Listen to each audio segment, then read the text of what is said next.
And we're live, Uncle Doug. Bam, bitches. Let's see what happens here. The weather was hating on the WHigga. Oh, they were hating, dude. You really want from a WHigga? That's that turn of events. No. What you really want from a nigga?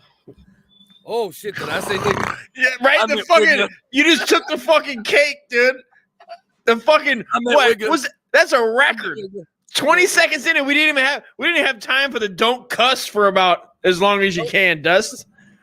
Jesus Christ! When you sing a rap song, you're allowed to say it, right? Isn't that the white people shit? Aren't you allowed to say it? What the fuck, dude? What you really want from a WHigga? You surprised me. Let me know. What you really want from a WHigga? My whole fucking back cracked. Oh my god. How's this fucking thing gonna? Who gives this shit? It's not going nowhere, dude. Where's this fucking show going? Nowhere. Hey, that was a mistake. As most are. Oh, Jesus Christ, dude.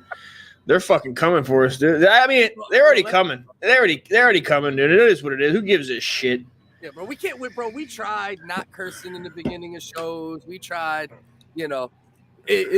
Our audience is either gonna rock or not. Like, we just gotta build it up slow. By next year, we should have an average of 300 viewers easily.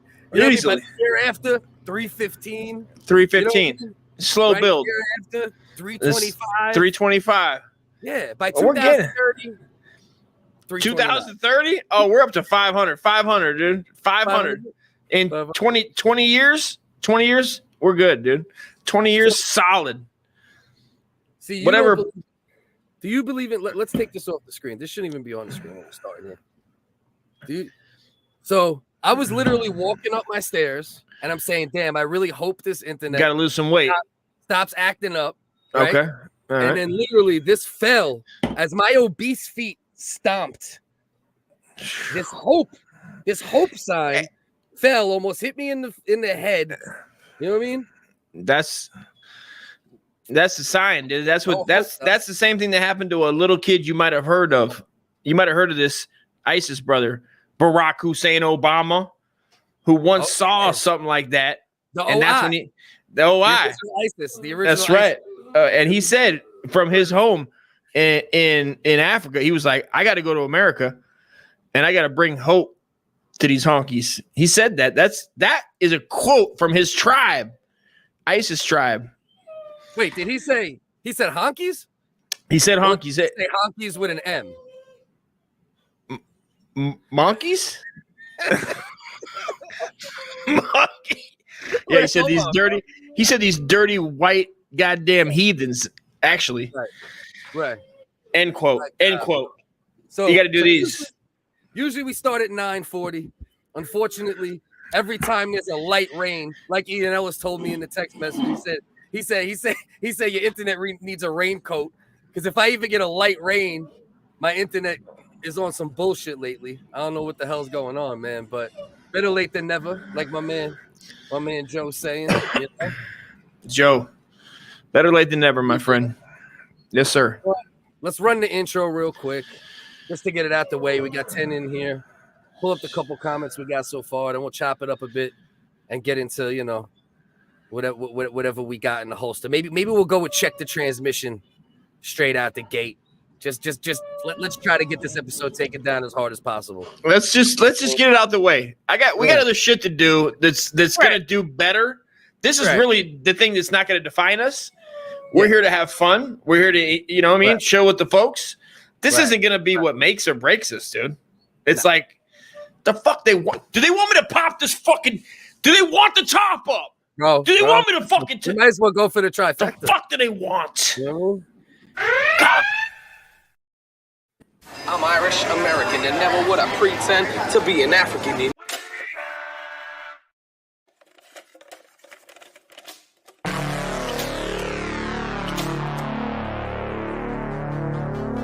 We here. Better late than never.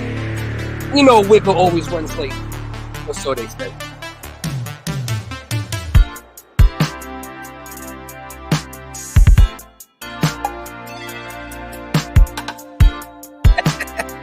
Roy, go fuck yourself with your fucking your space age fucking Norwegian internet.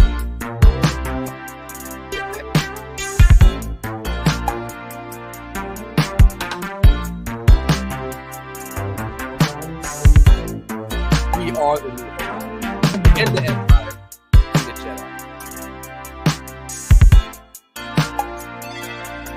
Bransford, Australia. What up? Peggy. What's good, my brother? America. Jim P.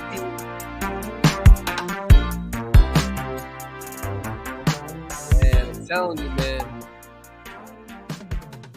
They're real. We almost lost it. We almost didn't get your weekly dose of the Wig Dogs. And I know our 5 fans, the 5 loyal ones, would have been very upset. Would have been very, very, very upset. Yeah, shout out to the loyalists, dude. Shout out to the dogs, dude. The loyalists, dude. Our loyal wigs, dude. All right, let's go out the gate. We got 11. All right, we're gonna play the game right now. Straight out the gate. Check the transmission. This game serves 2 purposes: to shout out the trans doing a good job at tricking men, and to get men's radar better, so you could detect any bulge from many, many miles away. The word is Weller, Cliff. Weller? You get Weller at something. You don't get better. Oh, you get Weller. Everybody knows nothing about this guy. Yeah, you get Weller. So shout out to Saturday Night Live for helping us out with the intro, reminding us, love it for whatever it may be. A lot of people ask, who's he or she? A man or a sir, accept him or her for whatever it might be. What's under the hood? What is this? What's going on here, man? Tap, tap, tap, tap. If it taps back, you know you got a problem. If you tap and you feel it tap, tap back through the pants, tap, tap back on your fingertips, tap, tap. You know you got to. You do a diagnostic. You go to Advanced Auto Parts Napa and you have them hook up the code reader, dude. That's how you figure it out. Right. Yeah. A lot of people don't know this. Is that when they get surgery to transfer over, they actually get a code reader put right above the ass. It's a weird spot, but it's a weird spot, right in there. You kind of figure it out. So this week, we only got 3, right? I'm making it a little easier this week. Thank God, dude. Every week it was getting harder. I was trying to tell Cliff, guys, listen, guys. Uncle Dust is on your side, guys. Okay, guys? Listen, guys. He's trying to go all-star. John Madden, you're trying to go all Madden with this damn shit. Man, listen. That's the game. You know what I'm saying?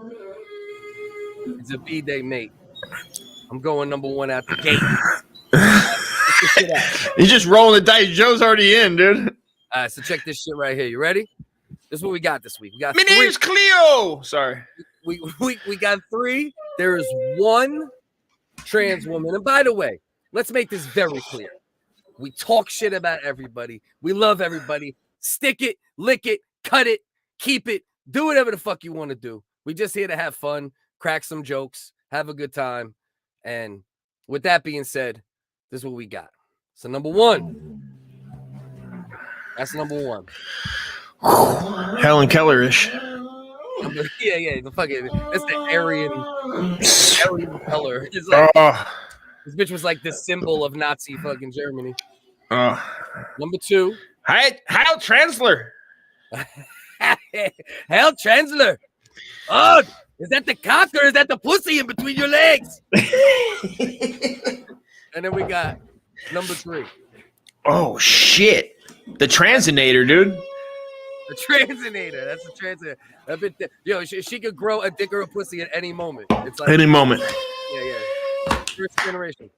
Dust. Beat that dog live on camera right now. This is a viral moment.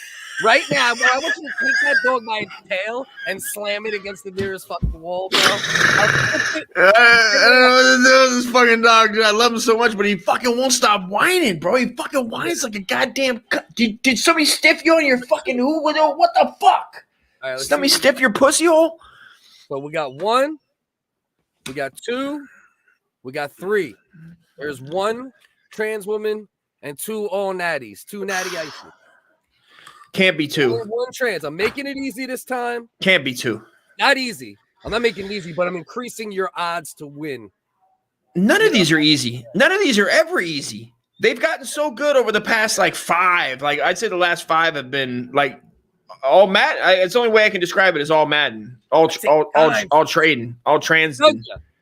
You better stop, bro. We all know when you were in the military and you were stopping over in Thailand, that's how you became. You know what I mean? But I'm gonna tell you right now, I don't think you're right, bro. I don't think you're right. Let's see money. All right. So Joseph says number 3 is the Transgerian. Transgerian, dude. He's bringing up mudslides, bro. He's bringing up Tartarian ass. Tartarian trans, dude. Transtarians. Good call. Okay, Mel saying number 1. All right, we'll give it another second or two here. You know, see if we got 8 people in here. Let's see how many votes we could get in. If anybody just popped in that wasn't watching, we're playing a weekly edition of Check the Transmission. There is 2 all natties, and there is 1 trans woman in this group. There's no way you went that easy. You're not. Mel's down for 1. Okay. Dylan's down for 3. Okay. Down for 3. Roy boy. That's for 3. Number 3. 2 3s. Because I think that's what everybody's doing. 2. Everybody's doing like a deduction, they're doing a transdimit, right? It's like an educational. Yeah. A transdimit. Yeah. So what do you think, Bex? I want to vote from you. There's 1 trans woman and 2 all natties. 2 all natties. All natties in the house. Yeah, Bex is going 3. Is the Transgarian? I think so too. Transtarian. Bex says Trans-Siberian. Trans-Siberian. Stone cold. Yeah, Grassfed is hedging his bets. Yeah. I ain't get caught no more. Well, he's been here, dog. Yeah. He knows the drill. It could be. I mean, he already hypothetically fucked like 9 trans in the past 3 weeks by being wrong. So he's just like, fuck it, they're all trans. Fuck it, they're all trans. That's it. You kind of just have to assume until you get their pants down. 1 had his shave down. Mel saying, all right. We got Catfish. We got the vote right here. We got 3. So 3 right now is leading. So Uncle Dust, what is your? All right. I know it's not 1. There's no way that's the main answer. You'd be like, that's the most manly of these 3 somehow, which is just fucking wrong. Okay. I mean, but 3, 2 is just too feminine, but that always goes wrong for me, which is I'd have a dick in my mouth after about, most of the show on this game. I'm going 3. I've got to go 3. I'm going Stone Cold T2000, bro. South Hedge, I think you just like how sure Nunya is. You know what I mean? But Nunya, I don't know, man. Confident, cockstrong.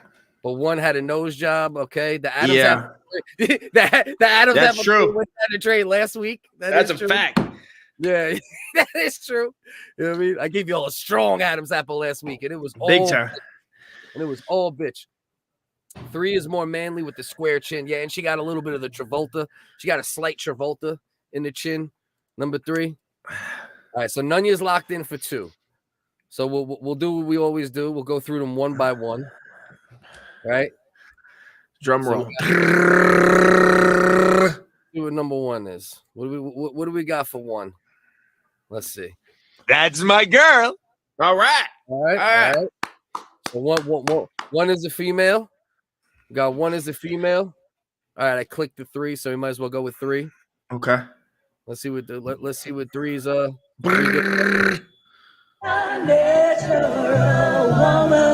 What? Uh-oh. Fuck, dude. Like and Nunya. Wow. And Nunya hit the mouth on the cock. No shit. He hit the mouth right on the cock. Jesus, Nun. That's an Adam's apple. Wow. Nice cock. You know what I mean? Whoa, transistor, back off. So at gunpoint, champion. Yeah. Champion. Number 2. 3 looks familiar. Yeah, you fucking paint that bitch. I know. We've looked at so many famous trans around the world in these weeks, like the models that like some countries are championing. So what about the arms made you pick number 2 in the game this week, which you were correct. Wow. By the way. We just got done playing Check the Transmission. If you guys want to go back a bit and play the game, but you're going to know the answer at this point if you just hopped in. So Nunya went with the arms? Maybe it's the cut. See, it has that slight cut in the right arm. Yeah. But my leading sister has that. That could be a Yugoslavian thing. I guess it could be. Is that Yugoslavian arms? Is It's possible. She has arms she has shoulders. But I mean, that was pick 3. Said number 2 is the hottest. All it. right. 2 was the hottest. It was a fact. You're right. Yeah, Nope. me too, Mel. Shit. Gus God was damn, dude. Definitely not 2. I'm Gus a was sure. That was the one you said. Nah, definitely not. Which I needed that. And some weeks I do that and then reverse pick it, and then I'm wrong. In my head, I go, okay, 2 is the one, 2 is the one that's not it. I got to pick that. Yeah, 2 grass fed. So you were right, technically. You were biting Nunya's style, but you were correct at the same time, grass fed. You know what I mean? You were correct. But yeah, so Nunya wins nothing, but he wins the game. You know what I mean? Maybe eventually the Wiggins will have like a $12 budget, and we'll be able to send you we'll send you some testosterone pills or what do you get? The chemical? What do they chemically castrate? What do they do? I don't know. Maybe a package, a tea package. Yeah, that's one of the tactics, I guess, right? That's the Michael Jackson route, but yeah.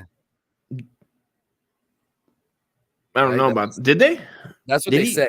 There's that rumor that Michael Jackson. Oh, right, to get his voice to stay like that. That's right. Yeah.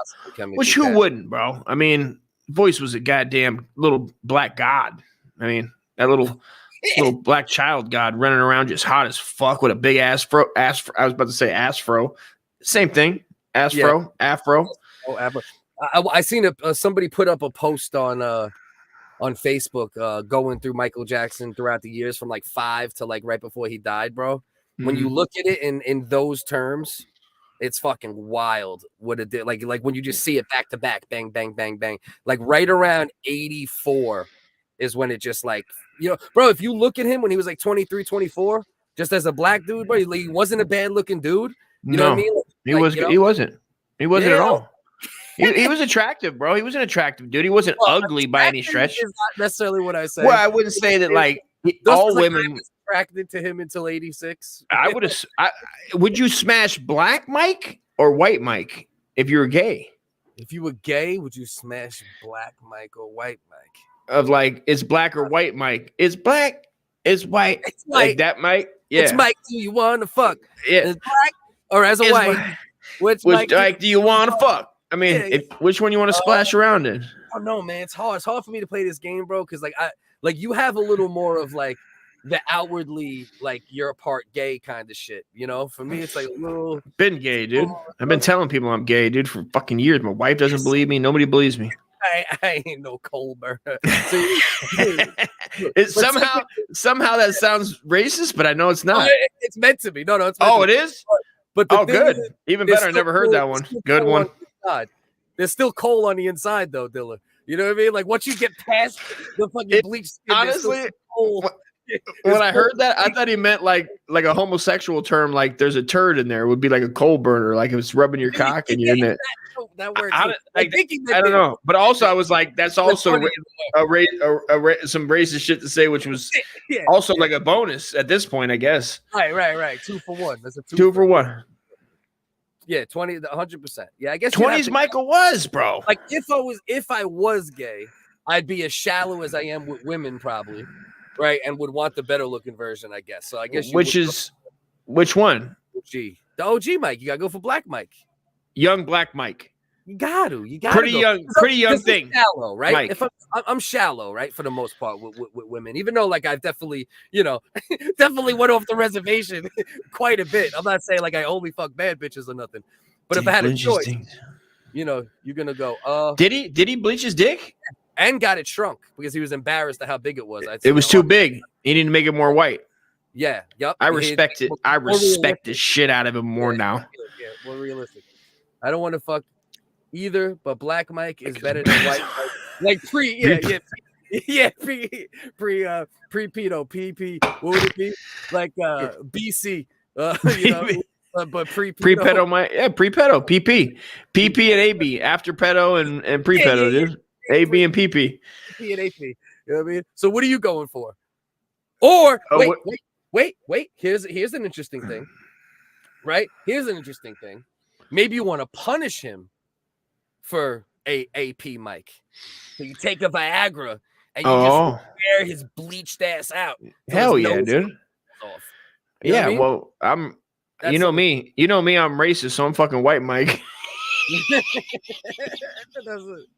Look at Black Mike with the Easy E Jerry curl. Okay. This shit. Crazy motherfucker named Mike Jack. Yeah, man. This fucking young. Oh, this is terrible. This is going down a bad bet. Yeah, I'm a crazy pedo named Mike Jack. That'll smother your kids with my cock. Don't let me see your kid with a knapsack walking past my house, because that's that. You know what I mean? It's because the boys in the Neverland is always hard. You come bringing your kids, we'll put them in a car, knowing nothing in life, but they fuck they shit. Oh my God! Don't quote me, boy, because Mike ain't said shit.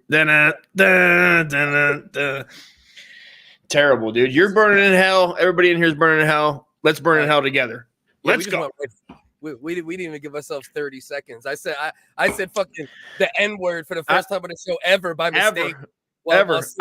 You basically set the tone. You set the tone. I mean, you basically set the tone right there, just coming out the gates. Just yeah. Listen, bro. I don't give a fuck. If I'm singing a song, I'm dropping the N bomb still. Well, you know, there's people in their car that just don't do it. It's like, what are you gonna do? I mean, ridiculous, bro. If you're sitting in the whip, first of all, I lived in the South goddamn Bronx at one point as the only white human for fucking miles. They're looking out. And I was saying it there. I'm like, where's the whites, bro? There's no cliff down there. Yeah. You see me from fucking, you didn't even need a street light. You know what I mean? It was dark. And I'm just there like, you know what I mean? The point is, I said it there. You know what I mean? So like, if I'm sitting, it had a sign that's like cautious, one honky walking. That was the whole name. That was the whole fucking honky crossing. Like the deer, you know what I mean? Like the deer. And they were all worried I was a cop. So literally, you're like, you know me, dude. You know me. Know you know me. Yeah. Like I'm not a cop. Yeah, bro. One time I smoked 10 grams of crack one time to prove I wasn't a cop. Almost died, bro. 10 grams. Yeah, bro. 10 grams. 10 grams of crack. Yeah. One time like, if you were a cop, you'd smoke crack. I smoked 1 gram. Then they're like, if you weren't a cop, you'd smoke 2. And then by the time it was done, bro, it was 10. I was naked running around the Bronx. Dude, some black folks will do that to a motherfucker if they can get away with it. They'll have you doing all types of weird shit. They're like, take off your pants if you're not a cop. You're not a cop, take off your pants. Take off your pants and go fuck that thing over there. Go fuck that dog. So what about this? Did you see this? You know about all the document shit that's been going on, right? With old fucking old Joey, right? Hold on, let me pull up the other screen because it's at the right point of that one. So you see, and this is what I try to tell people, right?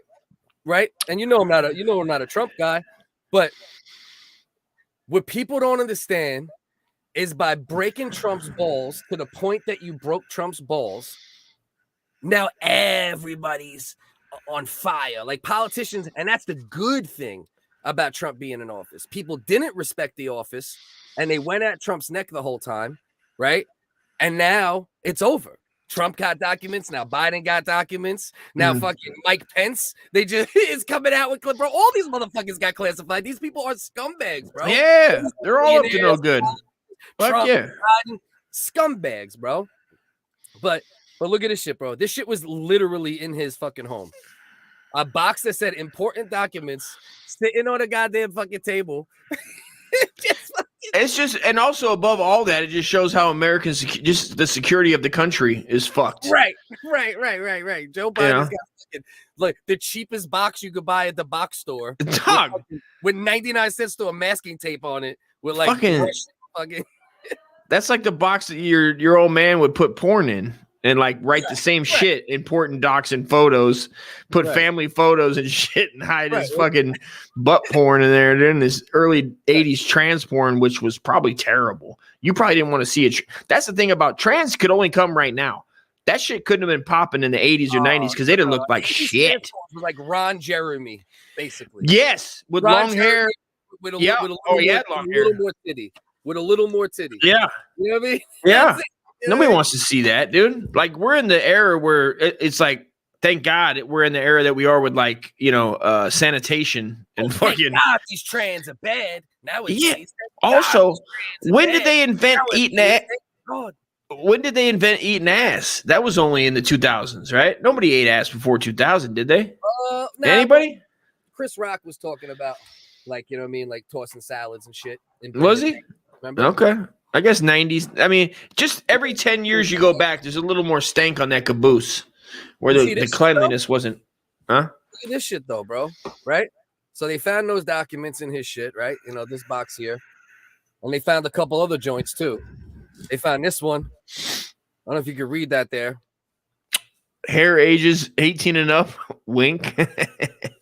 like, you know what I mean? And the fact that they had the audacity to put wink after it, you know what I mean? You know? Butthole wink. Right. Hair. And if the hair is ages 18 and up, does it, like, I know it makes it better than smelling underage hair, but do we want our commander-in-chief having boxes of women's hair?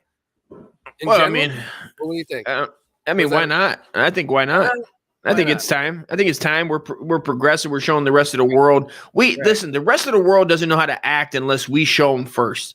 So we're showing them, listen, our president can be worked up, wearing a wig, tucking it to the back, maybe having his wife play a little hide the, ring around the rosies, dude. Pocket full of posies. Yeah. Ashes to ashes. We all smash cheeks. Yeah. Right? Yeah. So at the end of the day, I think it's a good thing that Biden's, he's holding up these, which he could switch it up a little bit. Is that like, did he buy just like 12 of the same wigs? Well, apparently he has a type. Okay. I mean, he likes brunette hair, it seems like. You know what I mean? I heard, you know those places where they cut hair for cancer, and you go in there and you have your hair cut and they give it to cancer people. He was stealing that from the kids' barbershops. No, it's even worse than that. You just reminded me of the story. I just don't have the link right now. Mm-hmm. It's even worse than that. He actually started. They traced that charity back to the hair for the cancer kids, back to a Joe Biden fundraiser. Like, it literally has been going on since then. So none of the hair. So not only did they steal the hair from the cancer kids for Joe Biden to sniff, right? Donate your hair bullshit. They made kids that were not sick shave their heads and do testimonials saying, "Oh, I'm gonna live. Look at my hair." Yeah. And it's like, anybody that knows anything about anything, when somebody's gonna die and you start hearing an echo in your headphones, it's fine. You just power through it. And what happens is that, listen, nobody likes kid rape. I hate it. Too Sweet Pistol Pete, wig is in the house, but also know that most likely rape occurred on White House grounds somewhere between 1776 and 2022. Everybody knows that. 100%. I wonder, like, if you actually could, you know what I mean? Like, tap into, like, a forever camera, like God's eyes, if they're, whatever it is. There definitely is. Eagle eye. How many rapes took, like, that's a fun game. How many rapes took place on the grounds of the White House, in or outside? It's at least a baker's dozen a year, I would think. That's actually, it's another thing. Just realize this. I don't have the link for it, though. That's where the term baker's dozen came from. In 1777, right? There was 13 rapes, and they were like, "Oh, how many?" And he was like, he's writing it with the fountain pen, with the feather pen, and he said 12, and he said, "No, it was 13, baker's dozen." And then that's how it that's how that term actually came to. yeah, that's a game show. How many rapes in the White House? How many rapes? Tell me right now. How many rapes you want from a go? Yeah. Not an N, Igga. All right? Not that, motherfucker. And then look, they also found this shit. They also found this shit. You see this one here? Oh, shit. Hillary's panties? Yeah. Warnock came off. Yeah. They found this box right on his fucking table. You know what I mean? Oh, right on his table, bro. Look how disrespectful, bro. Hillary's panties, worn, not came on. How specific.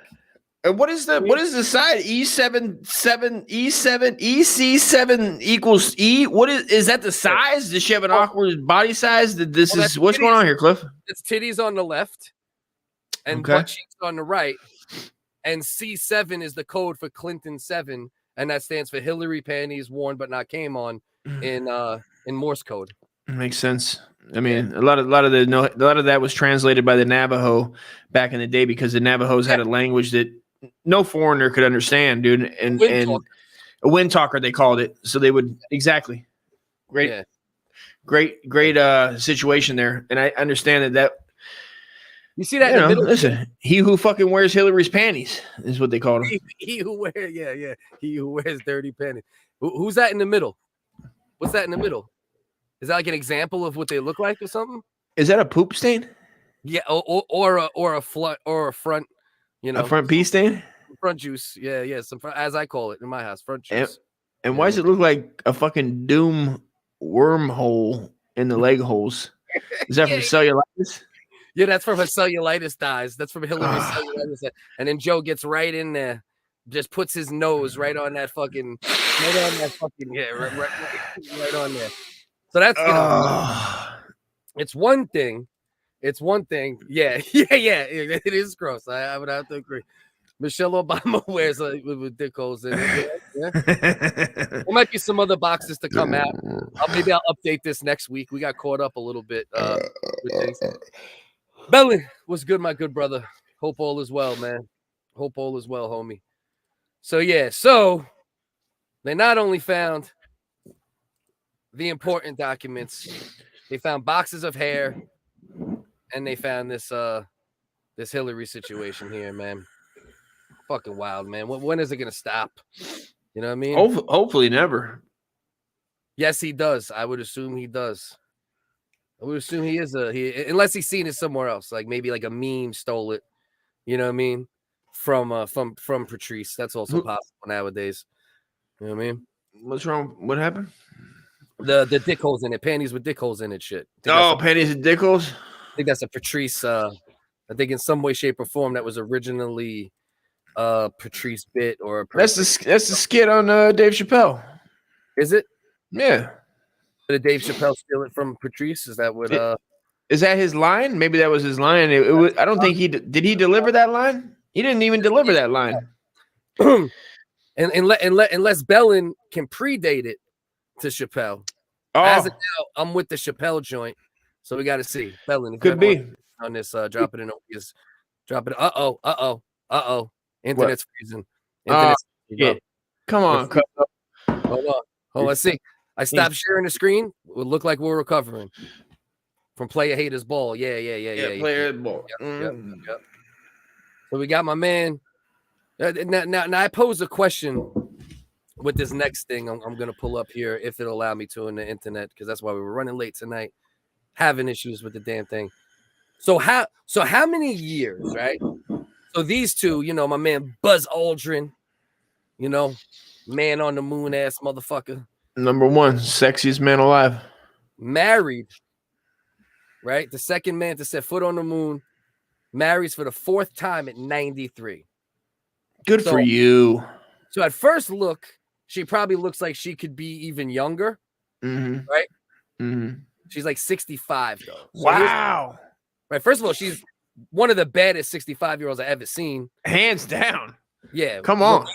Surgery or not, Botox or not, they did a good job. Wig or not. Wig or not. That's the next show, dude. Wig or not what? That's the next show. Wig or not. So all right. So she's 60-something, right?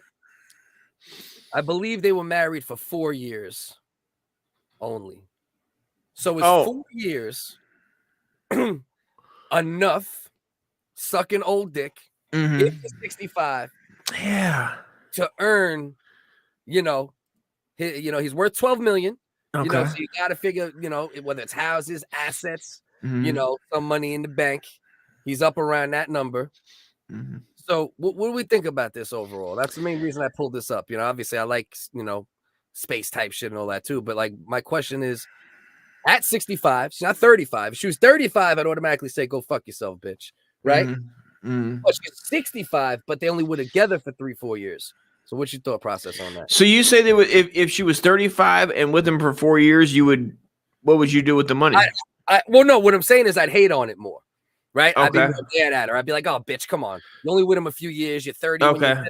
Oh, I see what you're saying. Okay, it's like you're saying if it was a straight gold digging situation. Right. Is this like, what's the level of gold dig on this? Knowing my man Buzz Aldrin is worth, 12 million. He's 93. Can't it just be pure love, dude? Maybe she really fell in love with the guy that never went to the moon, that really was just a good actor, and that broke down a couple times and I think punched that guy that was on Rogan. And she got, this is the thing too, though. They got Viagra nowadays. So even at 93, you could probably snort enough Viagra or inject that shit right into your fucking dick vein or something. Maybe he's giving us some fucking moon rocks, some moon cock. Maybe he's, plowing it down. You know what I mean? He's probably got a thick cock too, dude. He's probably got a fucking giant astronaut cock. The World War II cock like that. Oh, dude. People didn't have small dick. Like 70 years ago, everybody had like a 10-inch cock, dude. That greatest generation cock. Greatest generation cock, dude. Charging the shores of Normandy cock, dude. So I want to know chasing Hitler into the Alps cock. My brothers that are usually active in the comment section, I want you to tell me what you think about this. Like, is it still gold digging, right? Well, it's grave digging too. You know what I mean? Yo, JG was good. JG, what we doing here, man? What do you think, Dust? I'm telling you, well, diggery because she's 65. How much does she want? 28 years. Is she demanding money? Well, they got married. If they just got married when he's 93, okay, he's like, I gotta marry this bitch so she gets my shit. Did he have a prenup? No, I don't think Buzz Aldrin had a prenup. No, he's probably like old enough that this bitch laid with him. He was like, "Fuck it, dude, take it." I mean, take it, man. Probably enjoy the last little bit of his pathetic life that he had. He was probably shitting in his pants. I mean, was he all together? I mean, what the fuck was he really doing? But sitting around all day waiting for peanut butter and crackers and chicken noodle soup to be fed to him. Right. That's what old people do. Last time I checked. You know what I mean? Watching fucking Murder, She Wrote and goddamn old reruns of Jeopardy. So we ain't mad at her. That's what you're saying, right? We can't. I don't think so. I'm not mad at her. Anybody who's with a 93-year-old man, fuck, dude, what? He knows the deal. 93-year-old cock, right? It's like you put in work. You know what I mean? Hopefully she was sucking the shit out of his meat. I really hope so. Oh, she had. You know what I mean? In the marry her. At bare minimum, at least the attempt. Brad Pitt said Buzz Aldrin looks better than you, bro. He's a good-looking dude, man. And he's got a big-ass nostril. He's got a big nose. He's probably hung like a rocket. He's still holding it together. He's holding it together, bro. Look, he's got a little hair up there. 93. I don't know if that picture was when he was 93, but God bless him. It doesn't look bad. It looks pretty 93 to me. You know what I mean? That's when they got married. You think he looks 93? He's still got goatees all together, I guess. Yeah. That shit is like painted fucking Scotch tape.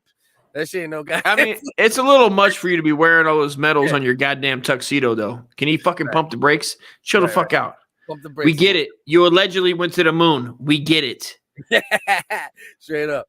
Fucking alleged ass, you know what I mean? Yeah. Alleged ass. Alleged ass over here. Yeah, alleged ass. Alleged ass over here. Look at this fucking guy. So, look at me. You still went to the moon, huh? Oh, like the kids don't have the internet. They know what happened. Soundstage, the Doors soundstage in L.A. My ass. Yeah, this old supposed ass wigger. You know what I mean? This old possibly ass wigger. You know what I mean? Possible hero. We got ourselves an alleged hero here, folks. Right. So I don't know. All right, so we ain't too mad at her. That's what we're saying. We ain't too mad at her. She put in the work. She ain't too young, so it's not too overt. You know what I mean? So I guess that's the way. I mean, it would be nice to get picked to say you went to the moon and didn't have to go there at all. What a great job! And just the rest of the world just accepts that. And if they say anything, it's like you don't even have to you don't have to answer or nothing. It's like he said a lot of shit too. Buzz, like over the years, like he said a lot of shit, like with aliens and this and that. So I wonder, either he's a lying ass motherfucker who's never been to the moon, and he's lying even more. Imagine he's lying. He didn't go to the moon, and he's also making up the alien shit. Like, now, are we seeing this? Are we seeing that? You know what I mean? just double down, dude. Yeah. I'd respect him even more. I'd respect him. He goes, what are they going to say to me? Nobody's going to say nothing to me. The government's like, what is the government going to come out? First of all, you got the government's ass if you really didn't go. If you really didn't go and you know that and you're holding the government at bay, I'd have. He's like, dog. And we also saw. I'd start making all types of shit up. Be like, yeah, man. I saw fucking. You know what I mean? I saw not just aliens, but what else did I see? Babe Ruth floating around there. They shooting bodies out. And you know what I was thinking the other day? How come we don't shoot bodies out in space? And trash. Is there a reason for that? Well, Too expensive? You'd have to get it completely out of orbit, I guess, right? Because part of the issue would be that, bro, like it's possible if we didn't do it right that you'd have like the rings of Saturn of corpses eventually. You know what I mean? Like the bodies would just go up and hit a rotation. Next thing you know, you just got grandma and grandpa and Michael Jordan and Michael Jackson and just. How fun would that be? And you Michael could Jordan. still, got an idea, Cliff. Okay, we shoot them out there, but we also tie ropes to them so that people can pull them back down from the atmosphere when they want to visit them. Yeah. They can just like balloons. like balloons. Yeah, and it attaches to your house. So technically, they're tethered.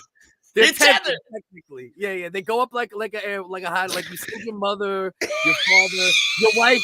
When you killed your wife, you still send her up there. You got away with it. You know what I mean? And then you bring it down every once in a while when you want to fuck a corpse or something. You know what I mean? Like, bro, how come we didn't think of this? All we need to do is get ahead of the game, Cliff. We get a GoFundMe going for that technology to shoot people in out. If we can shoot people in out, where the fuck you go, Cliff? Come back. Cliff, don't fuck around. Get your ass back on the screen. That's what you look like when you come back in the atmosphere. Right there. When you pull somebody back down, I'm ready to fuck my wife, and you pull them back in. Listen. All we need is the technology, brother. All we need is the technology, and people will come to us to shoot their bodies into outer space that they killed. Like, if we can start doing that and give people a rope and just be like, hold on to this rope. This is what you got. And it's biodegradable, maybe, the rope, right? So eventually, you only get to keep your family members. Oh, good call. It's eco-friendly. Eco-friendly. Soil. You know what I mean? Yes. Well, in the higher package, the more you pay, the stronger rope we get. But we'd have to take care of them because if they start trying to repair the rope, that's a problem. That's our property. We can't have them touching it. Put electrical tape on the rope. Yeah, they'll start fucking trying to put all types of copper on there and try to climb up themselves. Yeah, we don't want them to wiggle rig it. You know what I mean? Wiggle. We don't want them to start fucking doing that. You know what I mean? We want to start that bullshit. You know what I mean? Although you probably would have better service if you shot a fucking dead body out there with an antenna up to Tesla, or wherever Tesla has his goddamn satellite, his Wi-Fi. Yeah. So peep this shit real quick, actually, being that we'll move on from this quick, but it just goes right into it. So I figure why not? This shit was just in Mexico. It's like in real news shits and shit. Spaceship of non-human origin spotted near Mexico, U.S.-Mexico border, and then they manipulated the picture so they could see it like almost in negative form. I don't believe it. I don't believe the hype. Yeah, I'm not sure. I'm not sure nowadays about it. Like now it's like we're at the point where we could there's so much drone shit going on, and there's so much shit with like CGI, and now it's almost like it's because even though there's more reports of it, it's like now it's like almost there's too many reports of it. It's like now is it real on that end? The opposite of what it used to be. You know what I mean? I agree. It's too much, and we all heard from that guy, that Navy pilot, is talking about the government's ships that are whatever they are, cubes with circles in the middle or whatever's off the coast, and nobody seems to be getting any goddamn footage. Every night I go to sleep, I go, "What the fuck are they doing?" That kept me awake for about 3-4 nights, Cliff. I don't know, though. This guy looks like some UFO ass motherfucker, though. I ain't gonna lie. Yeah, but really, he's probably like a super beta cuck motherfucker. Nah, it's Speciesism. Yeah. Don't species me. Don't tell me what species I am. Imagine aliens come to Earth, and when they do, they're like the more advanced version of us, like people think, and they're even more woke than. Oh humans. my God. You know what I mean? And they come and we're like they're alien, and we're like aliens. Who are you? Yeah. Who are you to tell us what we are? You know what I mean? Like who are you to tell us? How what we are? dare you, you piece of shit? How dare you piece of non-human specific shit? And they got their own fucking they got their own Twitter that they're fucking tweeting back about us as assholes. These are the same assholes we've seen around the whole universe. right, Cunts. Yeah, so yeah. We you know, we'll see. I don't know, bro. We'll see what keeps going on with all these situations, you know. And it says that he enhanced the photo with artificial intelligence. Yeah. What does that mean? Photoshop? Right there. Stop right there. The line right above the picture. The journalist tweeted back that he enhanced the photo with artificial intelligence and it clearly showed a UAP on it. Oh yeah. Yeah, but I don't know. Like, see, what does that mean, right? Because Photoshop, you would just say enhanced with Photoshop. So now you're enhancing. Well, you could, yeah. You could take like what is that shit that we did a whole show on? That well, was they called that artificial intelligence. Well, it's like that's what I'm saying. That's what I consider artificial intelligence. So like I'm trying to like now try to figure out what that means in regards to enhancing a photo. How do you enhance a photo with artificial? What does that mean? They changed the colors. They changed the negative. Like I put in different photos to make this photo, like it's fucking it's all horse shit, dude. There's no aliens. No such thing. Fact. Fact. CDC check it. CDC check it. It likely could be, bro. So, I'm more up on the whatever the government's doing off the coast and over fucking military bases. What are they doing? I will watch anything Jeremy Corbell puts out. I will watch. Yeah, I fuck with Corbell. That's actually part of like, you know, why some of the recent shit is shit, I believe, because like a dudes like that, you know, who actually have connections too, like with certain government agencies. The ones that weird me out is like the one. What was the one he did out there in Colorado? Whatever that was, it weirded me out. Now that could have just been the movie itself, the show where you know what I'm talking about, or Utah. Skinwalker Ranch. It like weirded me out a little bit and was like with the dimensions and shit. It's been a while since the dimensions weirded me out. Since did you ever listen to the AM show, Art LaBelle? Art LaBelle. What is it? Something Coast to Coast with Art. Coast to Coast with Art LaBelle. Yeah. Like those are weird, but I don't know if it's my mind because that's old school, man. Like radio is different. You know, when you have no visual and it's just your mind while you're listening. Right. Oh, it's like bro.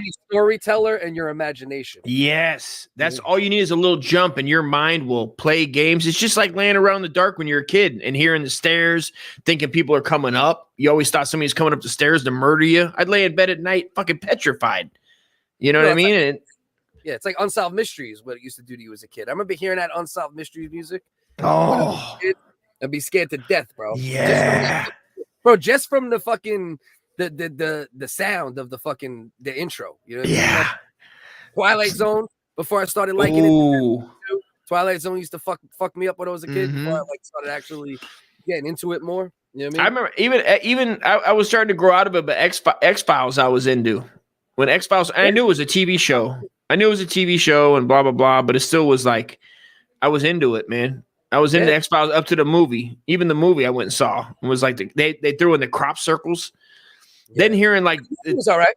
The movie wasn't bad. It was a good, it was an okay movie. It was like underrated. People shitted on it a little, like, but it was a pretty good movie, the X-Files movie. I liked it. I liked it. The first one was good. Yeah. Bro, did you watch the documentary of the while we're on the UFOs real quick? Did you watch the one on Africa that they just did? Where it was the kids were from like the 70s and they all saw the same thing.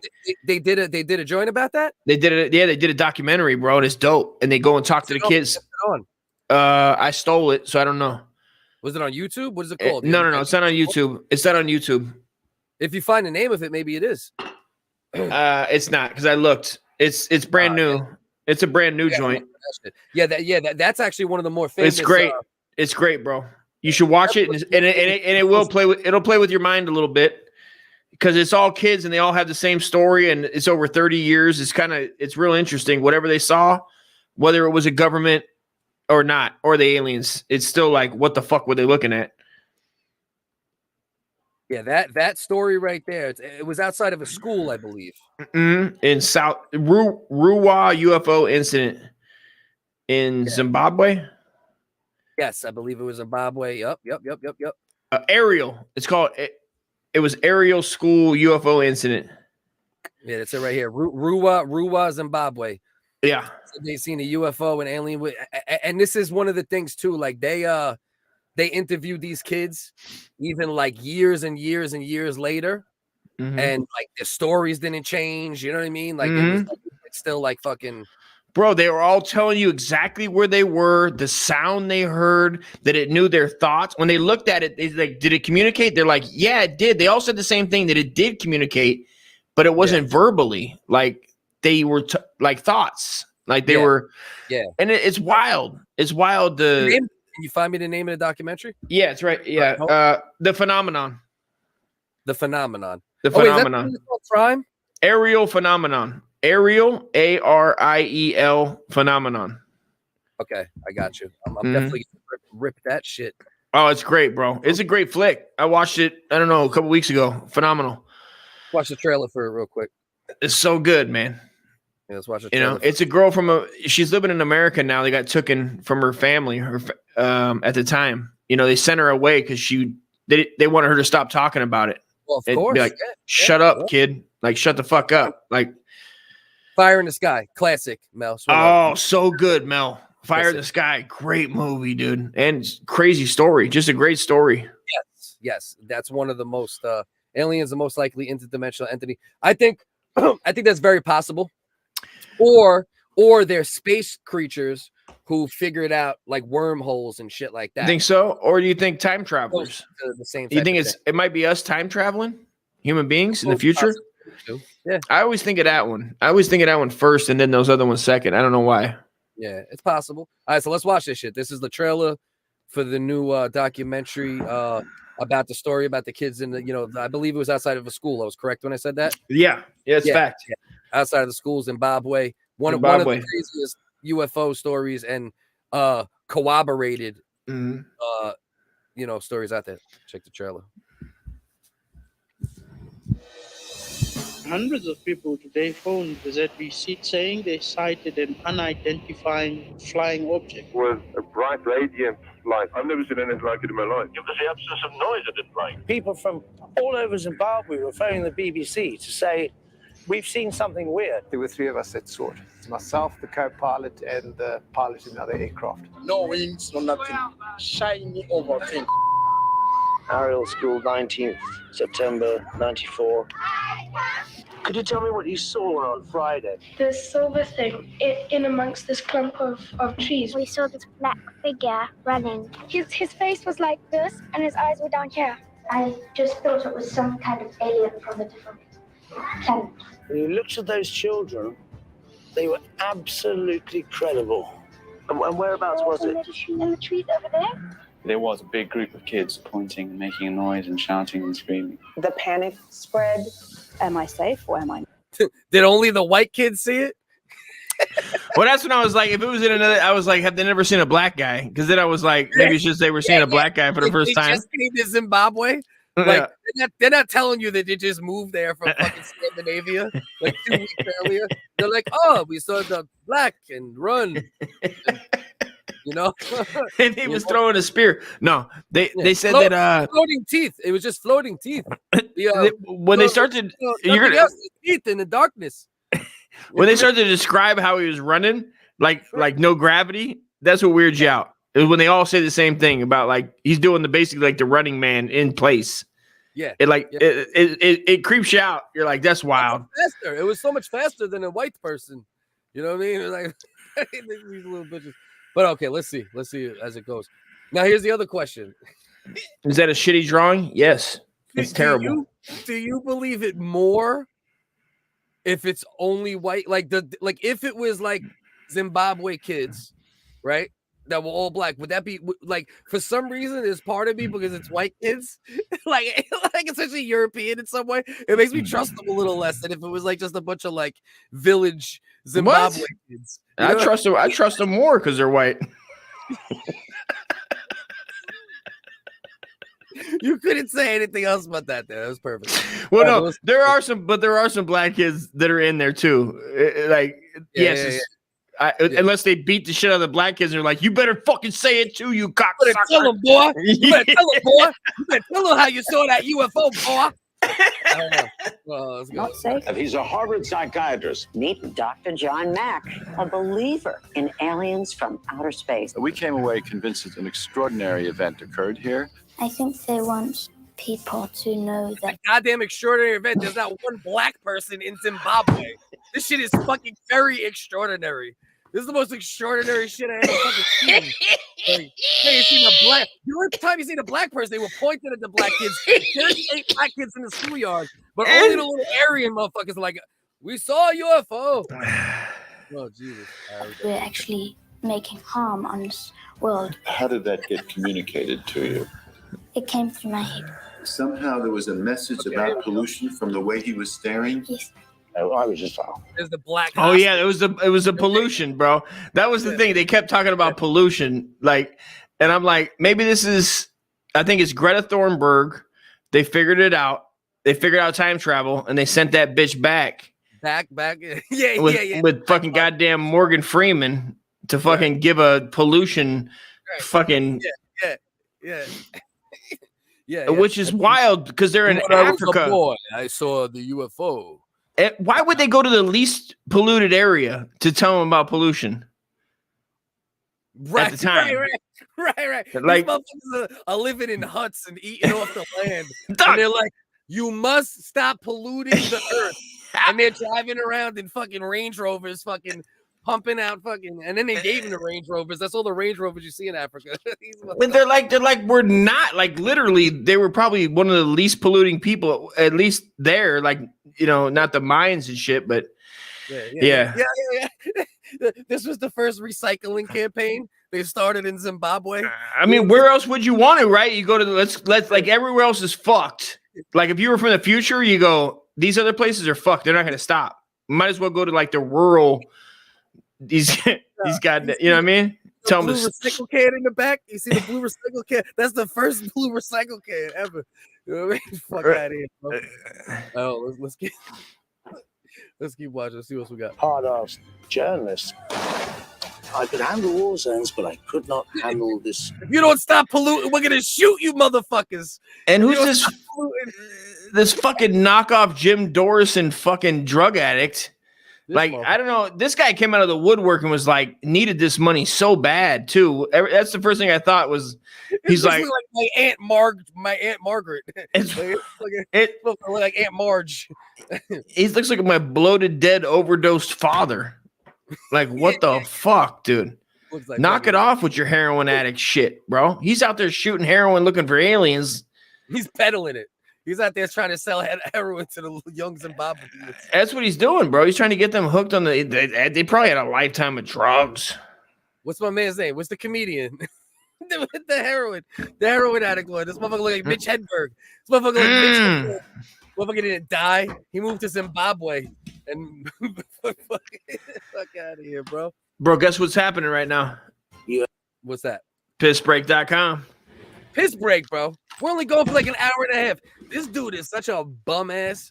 This motherfucker got the most bum ass fucking bladder for any fucking grown man I ever seen in my life. His motherfucker, Dust is not that old. I just want to remind people of this.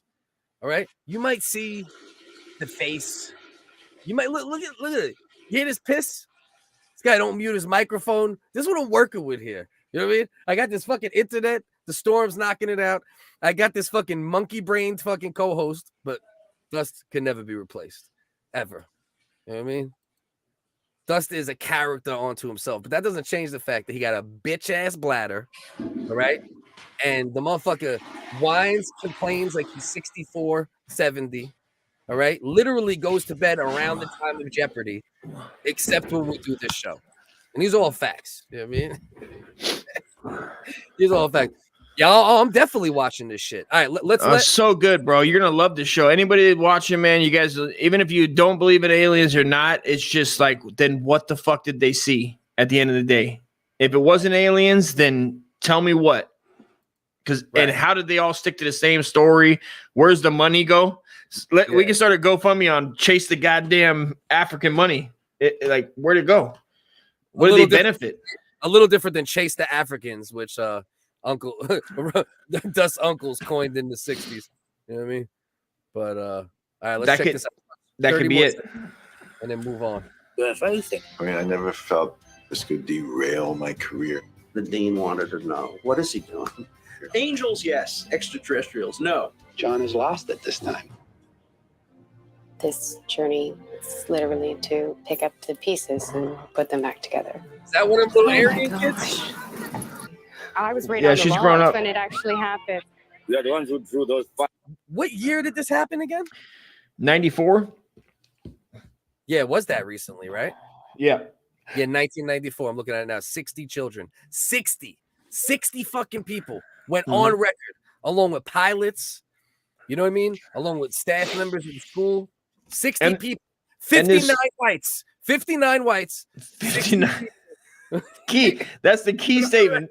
59 whites, dude. 59 whites. These aren't your black people you're dealing with here. You're not dealing with your run-of-the-mill white people. These are educated, foreign white Europeans that were there for some reason. I don't know why. Were they all South African? I felt like they were from still. These motherfuckers didn't stop colonizing yet. You know what I mean? Like they were like, we ain't done. They're like, no. We're gonna put this white school in the middle of fucking Zimbabwe. And how did we scare the rest of the black people away, saying we saw some UFO and just go out there and tell them about it? That'll keep them away. They'll think it's some goddamn sky god. Right. I need big jazz. Something that I'll never ever forget. Okay. I've drawn this again. That's why I usually kept it quiet. People think you're crazy. My husband doesn't even know about it. You feel so alone in society. That bitch talking about it. Why is it that we Fuck at it. My husband doesn't even know about it. I know. She's using it. Dude, acting like she's a fucking victim of something. They didn't even do nothing. They didn't penetrate them. They didn't even orifice them. Cliff. Well, they didn't I heard orifice them. they did penetrate 3 of the whites. That was probably the black student. I would blame him. Yeah. Anybody looked at him? Have we lifted any prints? Where's the prints at, dude? Have we considered? I mean, let's play the numbers here. Was it the alien in the sky or the the you know fire in the sky or the fucking the Mandingo and the Gringo?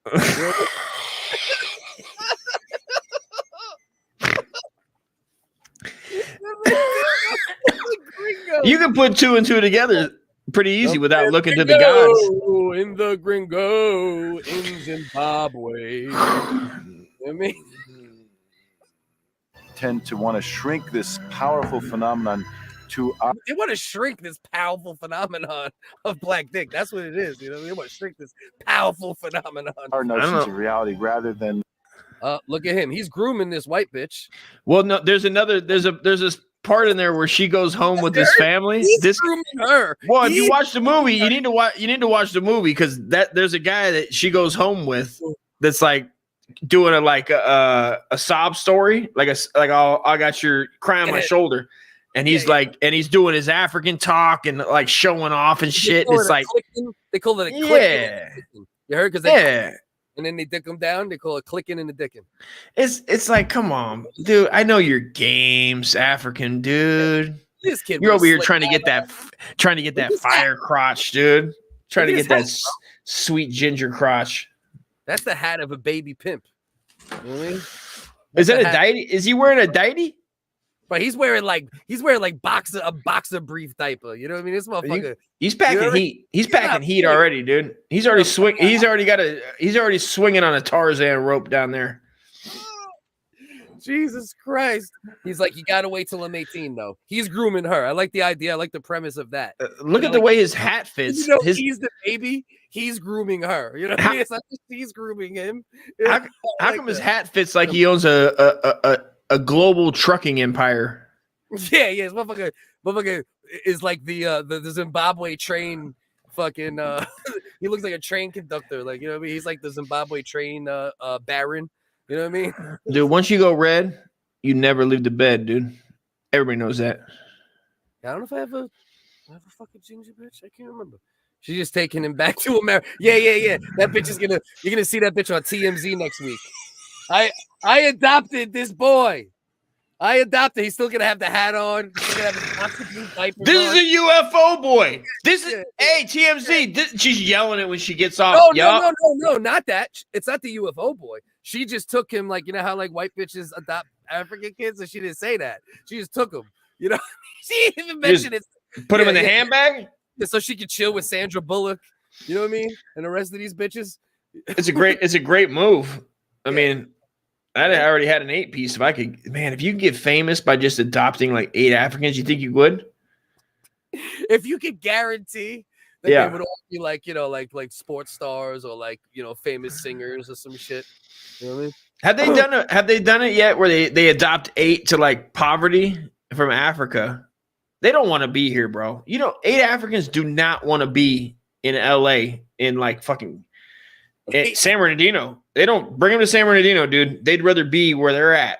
Stay over there. In most cases, that's true. In a lot of cases, they're fine. You're coming from, everybody right? in America. That's the thing about America, you know, or Western civilization, think that they're like poor blackie, and it's like, dog, they're just fine. Sometimes they like where they're at.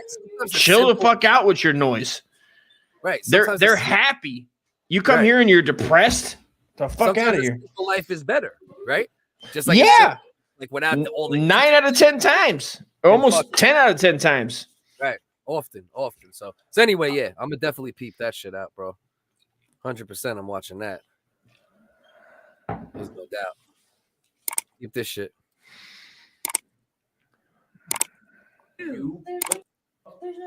Bro, leave. Find it. Bro, you need to leave. You. Where did you come from? Good. No, shut up. Where did you come from?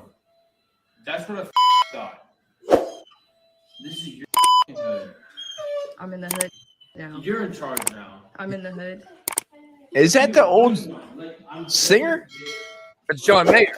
That's what I thought. Holy shit. What's he doing? Oh, look. Touch her, bro. Don't touch her. I swear to God. This will be it. This will be it. You just pushed her. You just assaulted her. And it's on camera. That bitch. That bitch got teeth for weeks, bro. Camera. Put it up. Heard this bitch got teeth for weeks, dog. Don't touch her, bro. Don't Easter. Don't touch her. I swear to God. Hey. Bro, can you stop raping your dog, This will please? be it. You just pushed her. You just Look at that bitch got fucking every overbite. She don't just got an overbite. You know what I mean? That bitch got Jesus Christ. assaulted her. And it's on camera. Put it up. Put it up. Okay. Put it up. Get this. I know where you're from. This is John Mayer. What's up? What's up? Look, now he's thumping with this shit. Look, she grabbed the lamp. Peep this shit. Bang.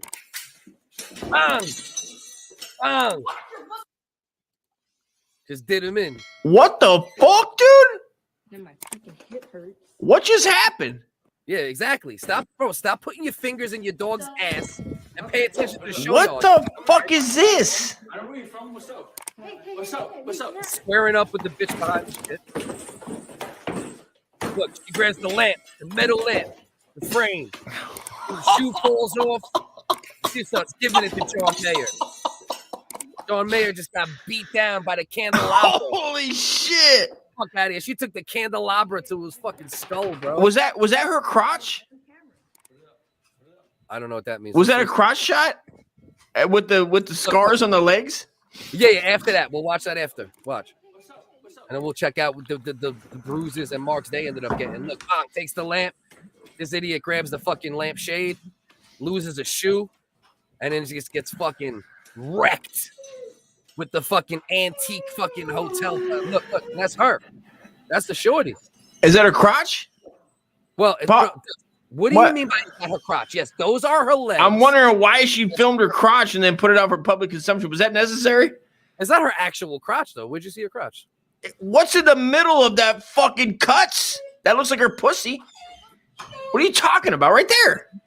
Dust, are you just seeing what are you looking at? Pussies, bro? You know what are we watching the same screen? Dust. Jesus Christ. Where do you see a pussy, you freak? You're thinking about your dog. Your dog's getting you worked What is up. this? Now you're seeing pussies. You know what I mean? She's just showing how she got cuts like on her legs and shit. You know what I mean? In between her pussy that she showed. Are you really sticking to this pussy bit? Why would you show that? It's going to the police. You don't need to have that on there. She got on those Zimbabwe fucking boxer briefs. What the hell you talking about? See? You know, I don't know what's wrong with women these days, dude. Like when you took a beating like that, you saved it for the cops. You didn't put it out there for public consumption. That's the problem I got with these new hoes. He took the beating though.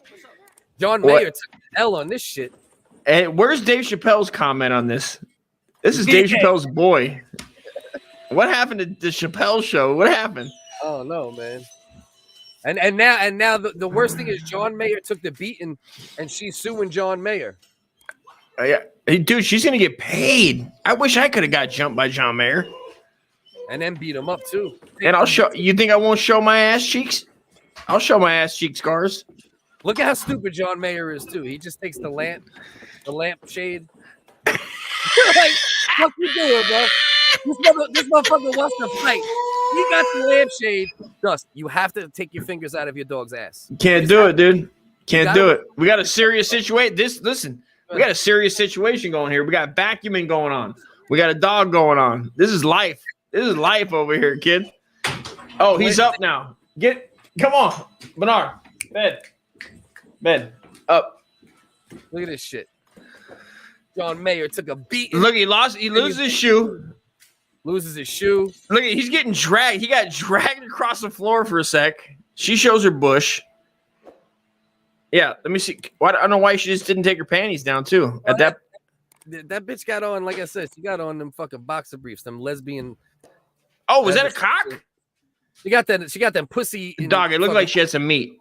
We need to have. She might be on Check the Trans next week.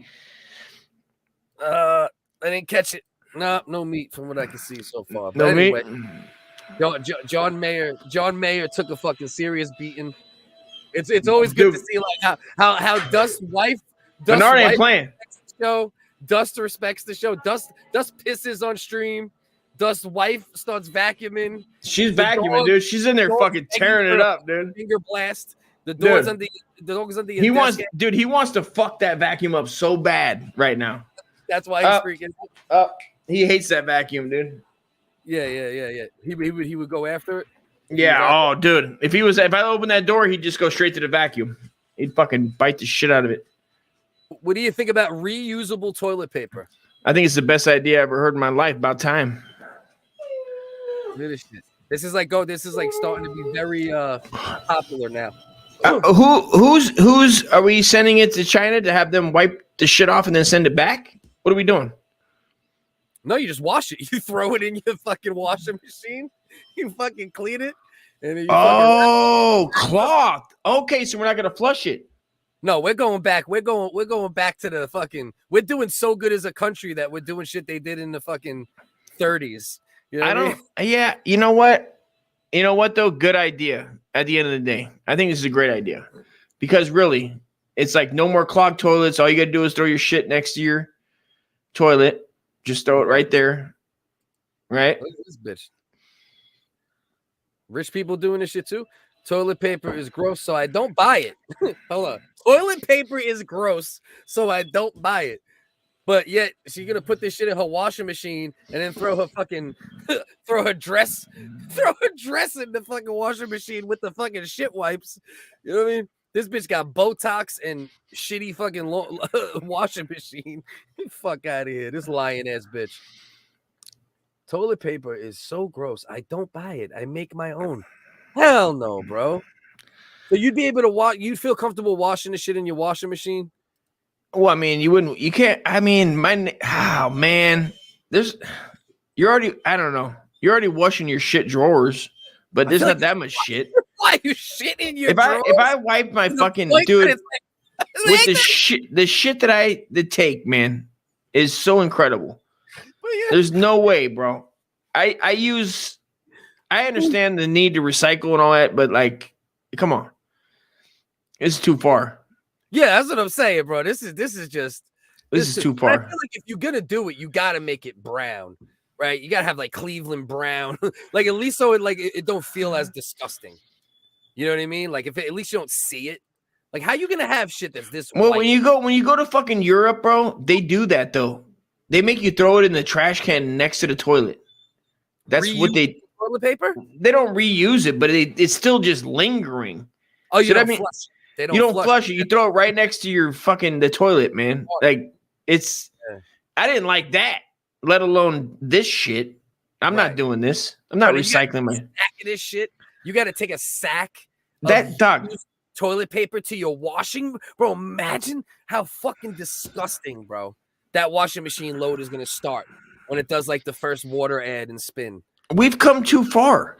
We've come too far. We're not past. We're not doing it. We're not. Dog. I was lucky enough to be born in 1978 in the year of our Lord, and I think the people in the past would hate us if we did this. Everybody that died from 1978 and before to get rid of cloth diapers and I mean, Doc, they would have. You know what it is, bro? The economy is so fucked up that you probably got some rich motherfuckers spearheading this. Sure. And then masking it as like it and this and that, but it's just like, it's comfortable. You know what I mean? Right. To like, you know what I mean? No. Yep. Well, but you know what? No. You're right. No. You're right. That's exactly right. They have an angle. It's already set up. A selling point, and also get rid of dude. That's what happens. That's like the cycle of America. Yeah. That's what happens in America is people find angles to work to get dumbass Americans to fucking be like, oh yeah, we'll do that. And it's like, what? She looks more like it though. Like she looks like more the type of bitch that would have it than that Botox Real Housewives bitch we seen before. You know what I mean? That Megan, the one that look like Megan Fox's fucking aunt. It could. They're gonna start using. They'll use all these influencers, they call them, on Twitch and all these streaming platforms. They'll use all these people on. They give them a little bit of cash, bro, and they'll promote it to their 50,000, 20,000 YouTubes, whatever the fuck.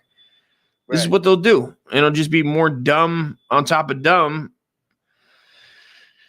It just sucks when it sucks up to the point that people don't give a shit, and then when a law gets enacted, is when when everybody's fucked. When they enact a law, going like California will fucking do it, dude. California will enact a law. Like you have they'll just use toilet paper. Yeah, they'll stop selling it. They'll be like, you can only, you know what I mean? Right. We'll ration it, and then they'll just take it away. They'll be like, look what they, electric cars. They don't even have the plans for electric cars, and they put a fucking, you can't have, you know what I mean? That type of shit out. No, they'll do it with this. They're insane. Mel made one of the best things said. What if you have guests? So not only do you have to wash your own shitty ass reusable fucking toilet paper, you have guests. You know what I mean? Like, you know what I mean? Every friend. You know what I mean? And then the learning curve, Clip, the learning curve. Let's just entertain it. The learning curve, right? Of having to explain that, and then be in the house that enforces it, right? Because there's going to be one. Then there's going to be the guy that doesn't want to, or woman that starts washing it in the sink to like act like she didn't shit, like because she's embarrassed to have her shit sitting there for whatever reason. People are like that. We're not going back in time. This is too much, bro. We invented plumbing. Plumbing is the greatest thing. Besides what? Electricity, plumbing. The two greatest things ever in the world. Right. Yeah, this is fuck the internet. I don't give a shit. They're gonna make us so broke that we don't buy toilet paper, and then they're gonna, next thing you know, it's gonna be cloth diapers, and then they're gonna have fucking with a Santa sack of fucking your kids' fucking shit that you got to go bring downstairs to your washing machine. Yeah. You know Don't what I have mean? us with no clothes. Bloody fucking no more tampons. Oh, you motherfuckers are broke. We can't have you thinking that you're broke. So reusable tampon. And then you're gonna have a bag of blood and shit that you gotta bring to your washing machine, bro. That's what we doing out here? Well, you make it sound so not good, and I don't understand. This could be the way that we save the dolphins, we save the fishes. All right, right. This could be the way, Cliff. Right. But also, I'm not doing it. No, this is disgusting. Look at this shit. Family cloth. The audacity to call this shit a family cloth. Never buy toilet paper again. A family cloth. The audacity, bro. Okay. So what would this take? Like Cardi B, if they start getting Cardi B, Jay-Z, fucking all the cool kids. I don't buy toilet paper anymore. I wipe my dirty ass box with this reusable toilet paper. That fucking bitch. All that's all they need. A few of them, yeah. And all the retards will fall in line, dude. But a lot of them won't be doing it, but it will get into the fact where it's a law. Well, it'll be like, I heard Cardi B's thinking about dropping a song about reusable toilet paper. There's some talk of that. There was some talk about that. So we'll see if she ends up doing it.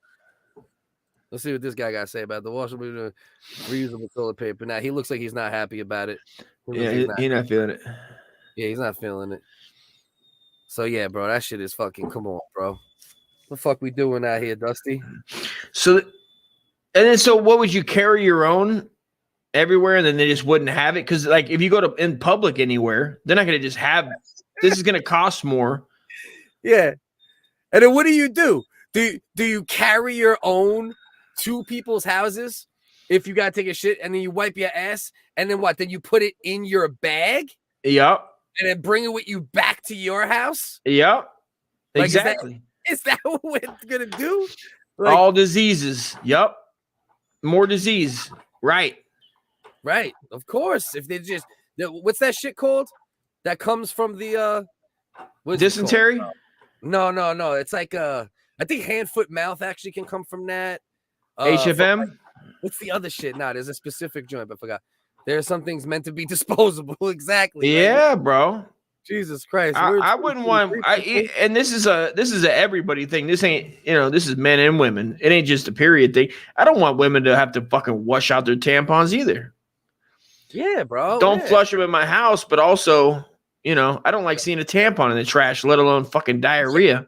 Yeah. What would you rather a woman do? Flush it or throw it in the trash? I'd rather flush it. You'd rather a woman flush her if it would handle, if I could have them handle it, if it would handle. Obviously it doesn't. I mean, it clogs like a motherfucker, bro. I had a daughter. I got a daughter. Dog, that shit used to irritate the shit out of me. Bring your own turd towel. That's like the fucking hashtag buyout. You know what I mean? Jesus fucking Christ. So yeah, I don't know what the hell we doing. Here's some good political news though, real quick, and then we'll just touch this for a second. But here's some good political news. And even though Josh Hawley, I don't really dig the dude in general, but he's introducing an act to ban stock trades by lawmakers and their spouses. I like it. That's the type of shit. If we're ever gonna Thrush, I think he's right. I think Thrush is what I was thinking of. Yeah, that might be right. Great idea. Kids get it a lot because of shit like that. They take shit, so touch their diaper. But yeah, so real quick, I just wanted to hit that. I hope that happens because that's like the first step, right? In like cutting down shit like that, cutting down lobbying eventually, and then maybe Italy, Roy, Rome. Where Rome. in hell Europe don't they flush? Where I was at in Rome, when I was in Rome, they didn't, unless you were in an American hotel. But here's the question: did all of Rome not flush, or did you just stay somewhere where they were like, don't flush? And now Dust is like, Rome does not allow flushing because it could have been. I mean, if I recall, in China or Japan and Korea as well, they didn't. You threw your paper. You throw your paper away. You flush your shit, but you throw your paper in a trash can right there. Here's the question: how many places did you shit while in Italy? How many? What do you want? Cities? Yeah, like how many? No, yeah, like how many establishments or places did you shit for your information? You know what I'm saying? Like for your case study where you describe Rome as a place where toilet paper doesn't get flushed. How many places did you shit that was in place that led you to believe all of Rome doesn't do that? I don't know. I took a lot of shits, dude. But at how many? It was enough. It was enough to make my own census and be like, they don't appreciate flushing the toilet paper here. Yeah. All right, so we don't know if it's definitely Rome that don't do it. The thing is, we got to go by Roy a little bit because Roy's in Norway and probably traveled in that area. Only place I've seen you can't flush, we're far north in Brazil. Okay, we got to ask Carolina about that. Ask her if she knows anything about that. But anyway, back to this for half a second. Hopefully they stop these motherfuckers from doing that because there's been politicians that have amassed literal, fucking fortunes being able to, use loopholes to fucking buy stocks and you know what I mean? Oh, thank you so much for talking with me on the show. What do you want? Good idea. Let's go. I mean, yeah, let's get rid of it. Goddamn. Jesus Christ. I mean, these cocksuckers have been fucking getting over for years, man. I mean, it's disgusting. It's a conflict of interest. Like, how the fuck can they, and they're taking money from fucking this side or that side, lobbyists. It's ridiculous. Thanks, Dusty. Thanks. I appreciate the. What do you want? You want more than that? I mean, we're good. I think that was good. Does anybody not know that that's a shitty thing? I mean, it's terrible. Yeah, you did great. You did great. You know what I mean? Hey, they come for me. They come to me for the big ideas. Yeah. For the real. I'm like, yeah, blah blah blah blah blah. Dust is just like the fucking statue of fucking David, fucking with an ape brain. Fucking the ape of David, motherfucking little dick and everything. Just it's about fucking ham and rice time. That's all I know. That's what I'm saying, man. This is about ham and rice time, my friend. My high school Spanish teacher lived in Spain as an exchange student, and she said the lady stayed with recycle to if it was just wait, hold on. The lady she stayed with recycle to if it was just pee. Oh, so she recycled toilet paper if it was just pee. Just pee. So white and let it dry. Okay. So would she hang it up, or where do you put it? You just put it to the side. I guess if it's only pee, you could probably heat through your. I guess when it gets to shit is where it gets real terrible, right? You say wash the toilet paper? Is that what you're saying? Dust. Remember the whole thing we just talked about for 12 minutes about no toilet paper? Yeah, I'm saying you can't You're saying your regular Scots. You can't take Scots and rinse it. No. She was saying like he's saying that she used a rag. Yeah, whatever. Like ripped shirts. Yeah, like the thing we talked about for 13 minutes. Yeah, just like that. You fucking monkey. I mean, this shit's retarded. I mean, you're bringing up shit in the middle of this fucking Rob Wizard taunts police struggling in mud. I thought we solved that problem. Didn't we solve it? Off camera. What? No. We solved the urine issue already. That crisis has been solved. Oh, so fuck the comment section because Dust wants ham. You know what I mean? So hey, ham is good. Ham butt and fucking rice gravy. If I ask your Hawaiian rolls. If I ask your wife, talk to me. Ask me something. When would she say you became grumpy? Because we all know you're way grumpy past your years. You know what I mean? And like you're like, I'm bitching all the time. But you're like a year and a half older than me. It's pretty fucking weird. But when would your wife say you became like a fucking like a pre-senior? She wouldn't know. She wouldn't know. Because you were always that way? No, she wouldn't know. It would be probably in the last 3 years. Okay, that's when you became like more like probably the last 3 for sure. My bladder's really small. In the last 3 years, in the last 3 years, I don't have time. I don't have time for shit like that. I don't have time for nothing like that doesn't make sense to me. It's like, why?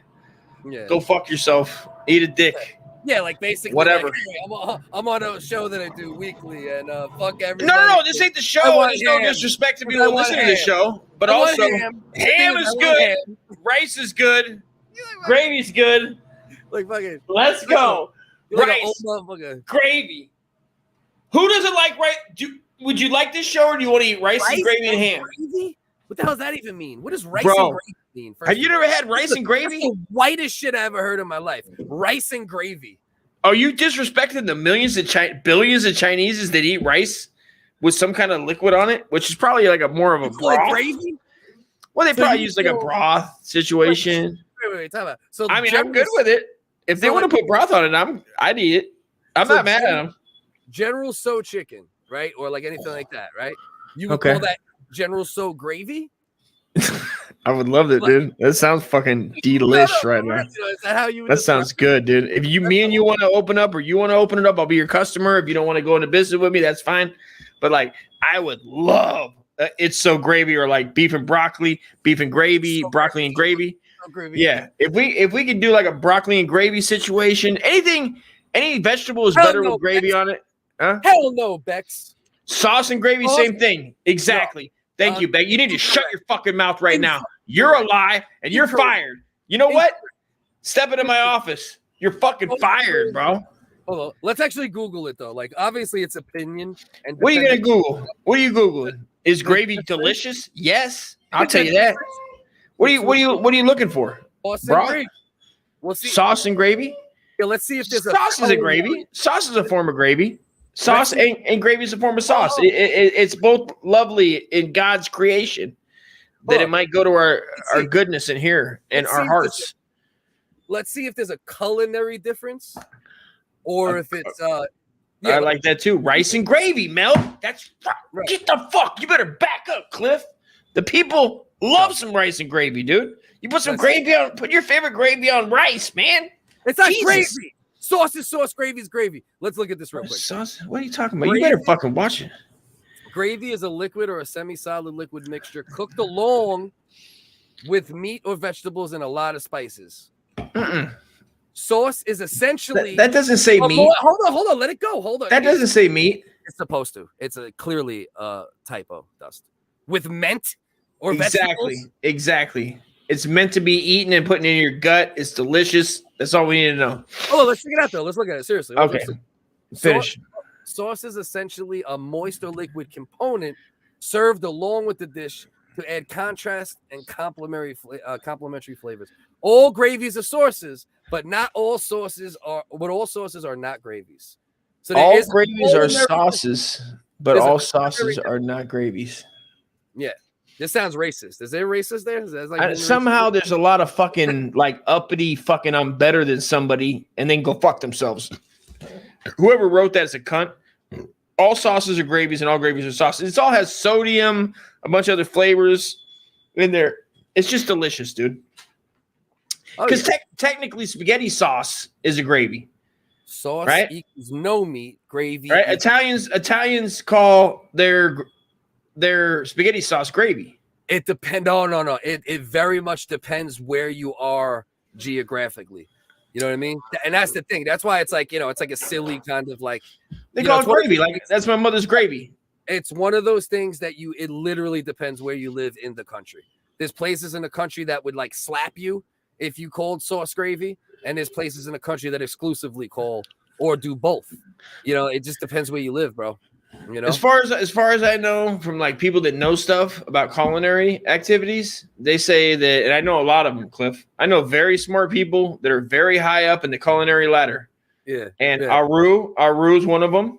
Aru is like a thick gravy, fact. Yeah. And these guys are basically just backing my points. Aru is this Indian kid I used to get cocaine from in 2002.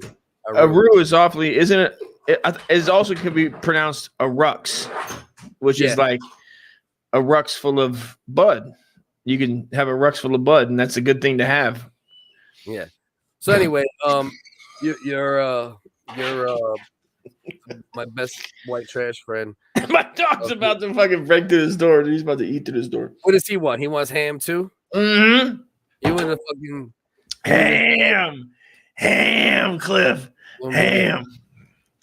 So we did what? We did an hour and 34 minutes. We were an Bro, hour. we did it for the people. We did it for you guys, Mel, Sal, Cat. This is who we did it for, Cliff. And I mean, I know, Cliff, you're sitting there and you're going, it's my fault. Your Cliff's going, yeah, you guys, let Cliff know it's not his fault that he lives out in the middle of fucking Nowheresville and he's paying goddamn Jim to run in circles in a goddamn. You don't know me very well. Ex my wife. It's never my fault, bro. You know what I mean? Well, it just tell you know. We're just gonna put the only comment that matters is that a lot of people like rice and gravy. Cliff, get over it. Deal with it. But rice and gravy. It depends what gravy. She said rice and gravy, but then she said beef and broccoli sauce on rice. I would call it a beef and broccoli sauce on rice. It's delicious, but also sauce can also be gravy. And we learned today, Cliff. I don't know if you picked that up between you yapping, but like. That was also something if you could. Hey,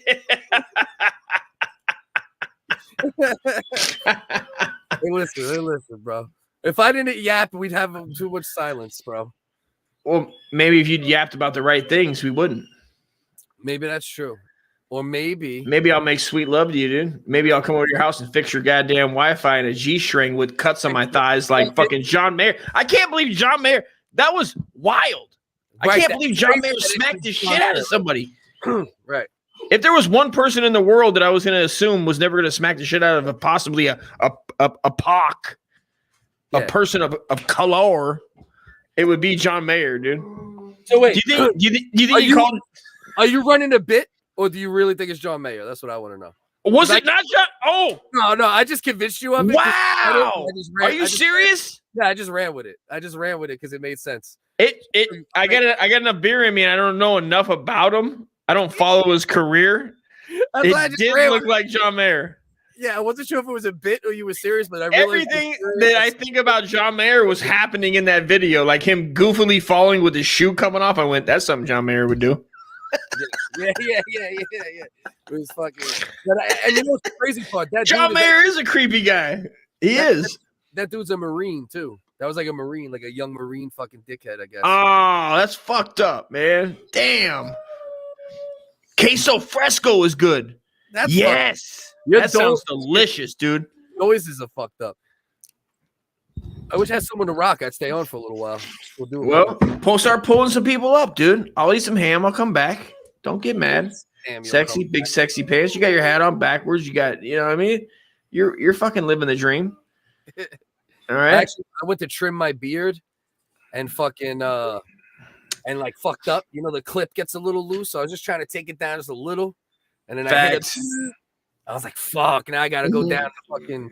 I look younger, but the problem is the beard hides the fucking. You know what I mean? The marsupial neck. Oh, you left it on there. You left it. Oh, I got to. That's you know. Well, I mean, on the left side, there's like a shade though. Yeah, because there's a shade that doesn't cover. Lower.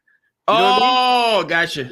You know how when the shit just fucking like the clip gets loose on the buzzer and then you go zen, you go fuck. Oh, you know I mean? it did a whole slice of roux right there. Yeah, because the other side isn't. So I had to go down to a 3. I couldn't go no lower. Otherwise, I'd be full fucking. You ever get hair for men? You can get hair for men and. Or that. Well, what's it gonna do? There's no hair. Get some. They got the black. I got this shit right here for black people. It works really well. You put it in there and it's like. No, I'm dead serious. I don't know what the fuck it is. I can grab it.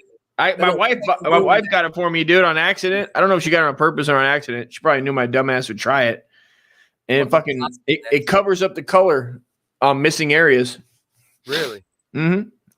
Yeah, nah, it's all good. It'll grow back in, and then I'll just fucking trim it back down. You know what I mean? It's all good, bro. I just hope when I do the because like I said, we're shooting some skits this weekend, and I got to do some of them as the Jared character.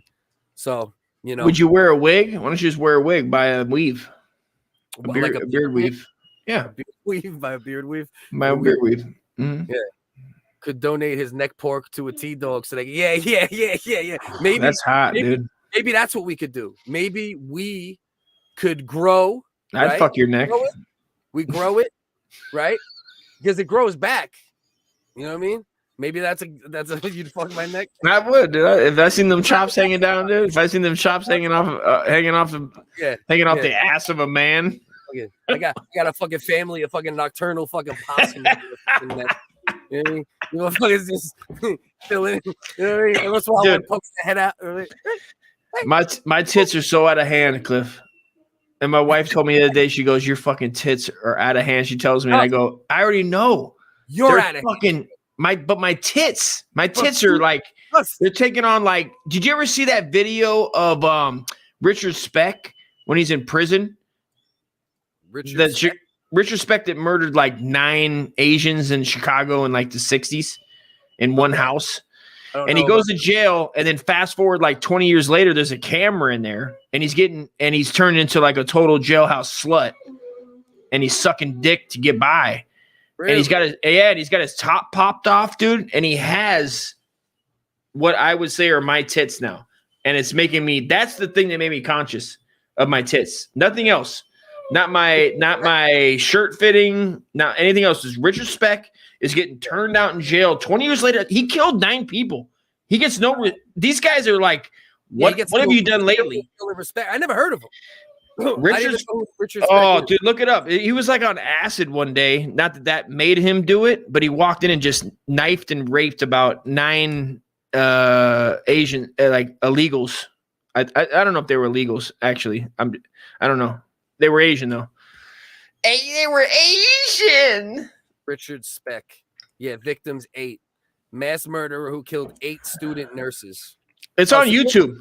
That video is on YouTube. There's of him there too. Oh, was there a white woman in there? Yeah, a couple of them, I think, actually. Oh.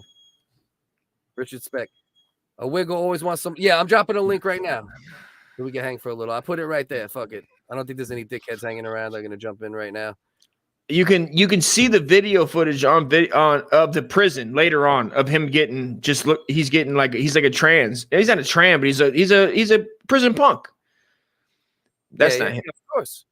That's not him on the left. I don't know who the fuck that is, but that's not him on the left. That's him right there in the black and white. He got out of jail. He turned his life around.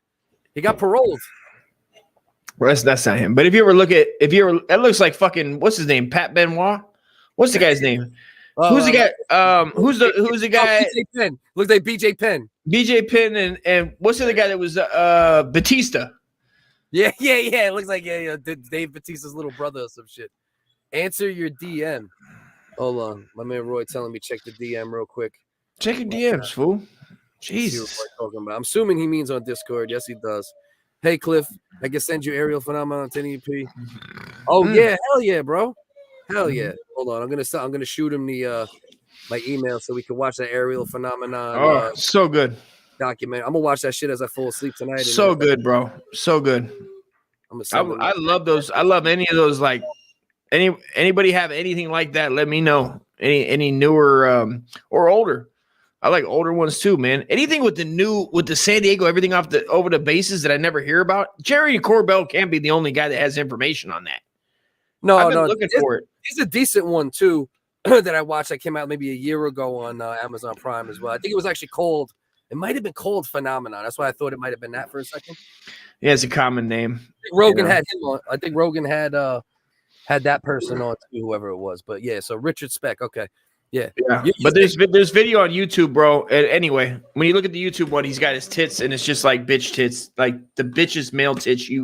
When you think of bitch male tits, he has them. I now have them. It's terrible. I don't know what the actual video is. I can't find it at the moment. I don't know how to look it up to find that specific video. Hey, you just put Richard Speck jail. I did. It's you put turned out. I don't think that's I put that first. I put that jail. There first. you go. There it is. Where? That's it. Right there. That first fucking video. It's right there. Go down, motherfucker. Right there. Which one? Up top, motherfucker. Go up. This one here, motherfucker. You know which one I'm talking about. You fucking piece of shit. There you go. I told the guy who was in prison for quintuple. Oh, I'm glad that's your buddy, Grassfed. Jesus Christ. I talked to a guy on IG who was in prison in Panama for quintuple homicide. William Holbert. Wikipedia has an entry on him. People say he worked for the cartel. All right, a good buddy. That's some shit you don't say out loud, Grassfed. You know what I mean? You should have DM'd me that. You know what I mean? He's like, I'm pen pals. This guy raped and murdered 69 women for the cartel. All right, I'm out. Love you, motherfuckers. Are you coming back or not, pussy? If you're still on. You're still on. Unk's leaving right when I get here. Unk hates me. Old piece of shit. You old piece of shit. You fucking old fucking. He really did come back in here on accident like a boomer. What's good, Bell? Just hanging out. What are we talking about? Shark cards? GTA? What is this we got going I on don't know. the last 30 seconds? A serial killer. I'll get rid of that. Let me tell you. I'll tell you some of the other things I had left over here. And you tell me what sounds like all right. I did have this idea for a man. I keep coming up with man on the street bits that I'm never going to do. So if anyone wants to take these, feel free to just take these. We're shooting man on the street shit on Sunday. Really?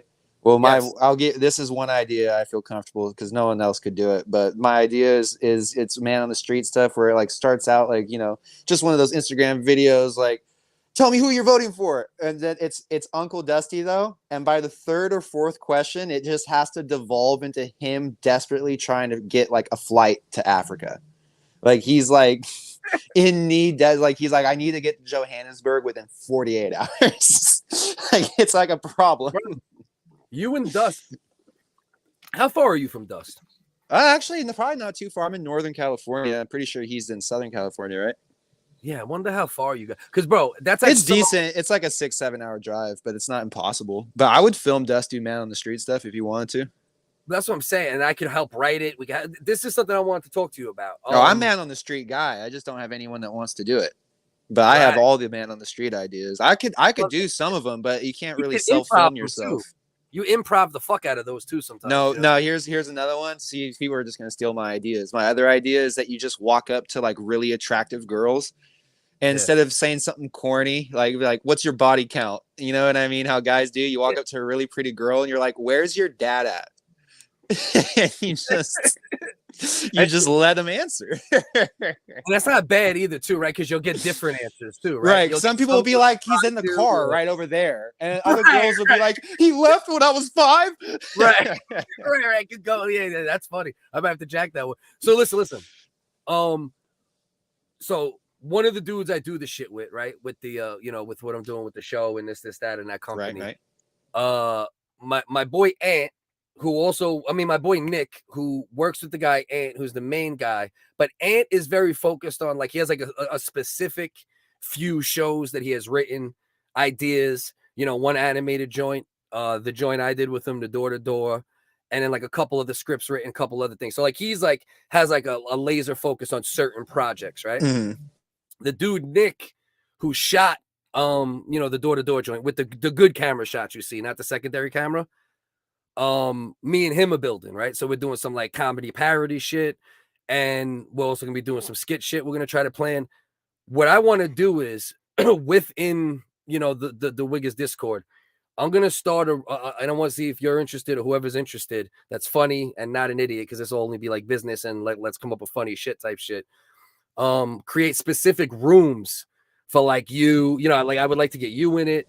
I would obviously Ian if he's down. I would like to get my boy Regis in it. Dust, me. I would actually like to get Catfish. I'm always a fan of what would you call it? Like a whiteboard room or something, you know what I mean? Right. Where it's just ideas. Right. And we go in VC, we kick shit around. I'll be typing shit out, writing down what's good, what's not good. And the way I'm thinking of it, right? It's all right, so there might be certain shit where I can only shoot, or certain shit you could only shoot, or certain shit we could get the kid Nick to get actors. He's in Florida. So he'll come up, he'll fly anywhere to do shit if it's the right situation, but he could also get. So we get a room together, a writer's room type of situation. And, let's, even if I'm not in it, but I write some shit that's good for you to film over there, right?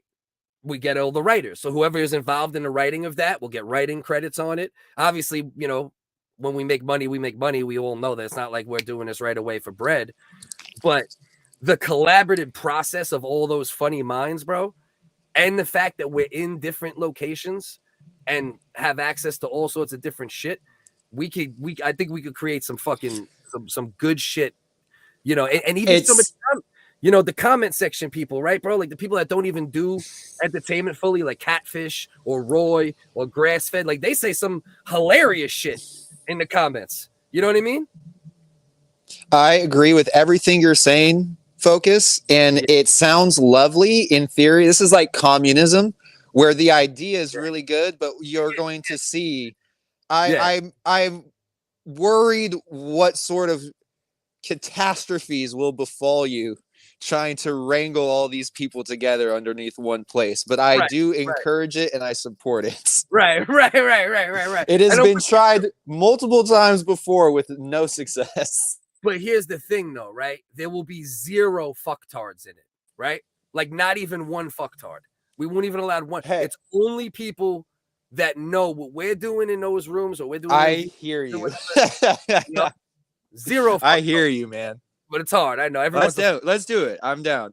No, what happens is everything becomes Lord of the Flies on the internet, Focus. So it all seems good because there are fucktards. There is an opposition to point at and be like, don't be like them.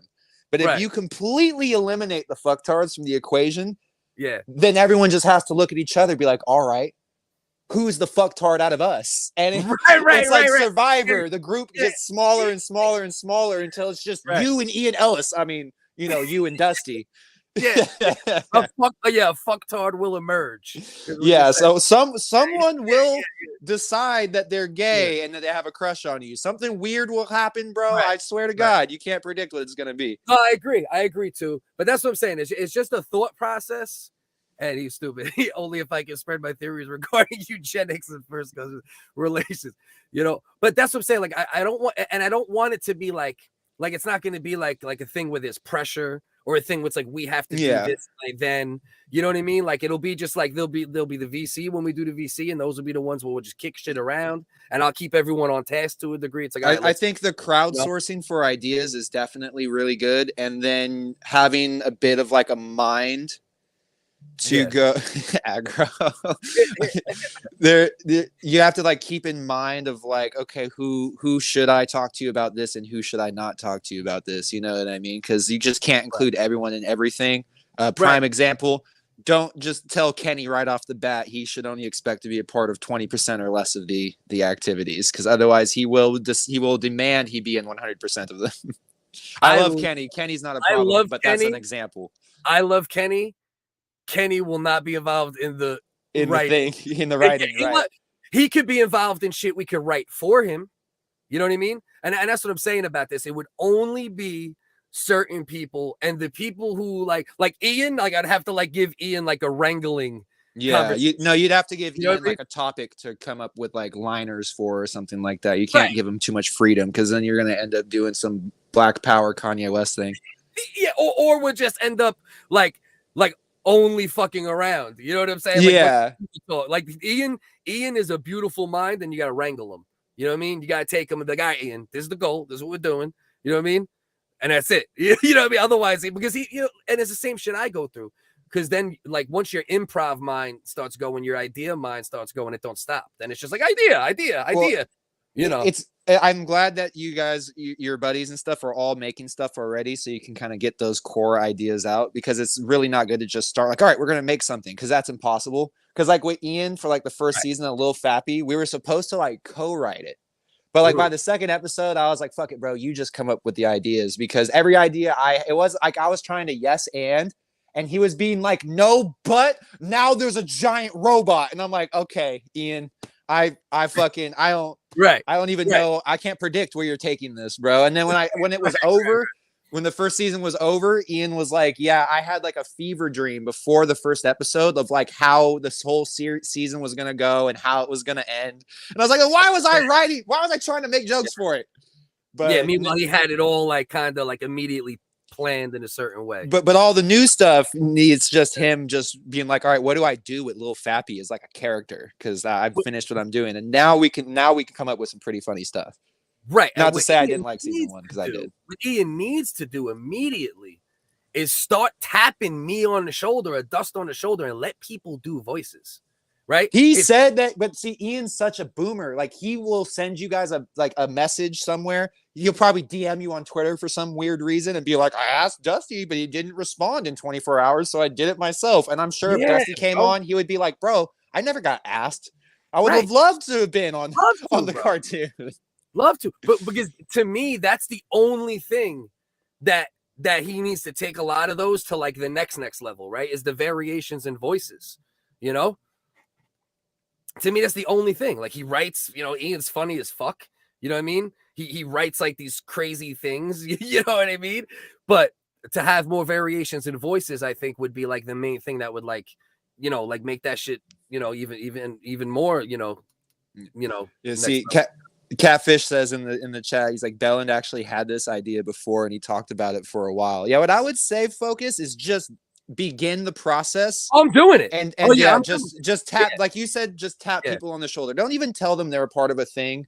Just invite them to a room and ask them stuff, because otherwise someone's gonna write a fucking a Shakespeare play and they're gonna come to you with it and you're gonna be like, nah, this is way out of line. And they're gonna be like, well, you were the one that asked me to come up with ideas. Okay, dude. Yeah. All right, I got you. Well, that's why the way I'm gonna do it, there's gonna be a very specific talking to before we do it, right?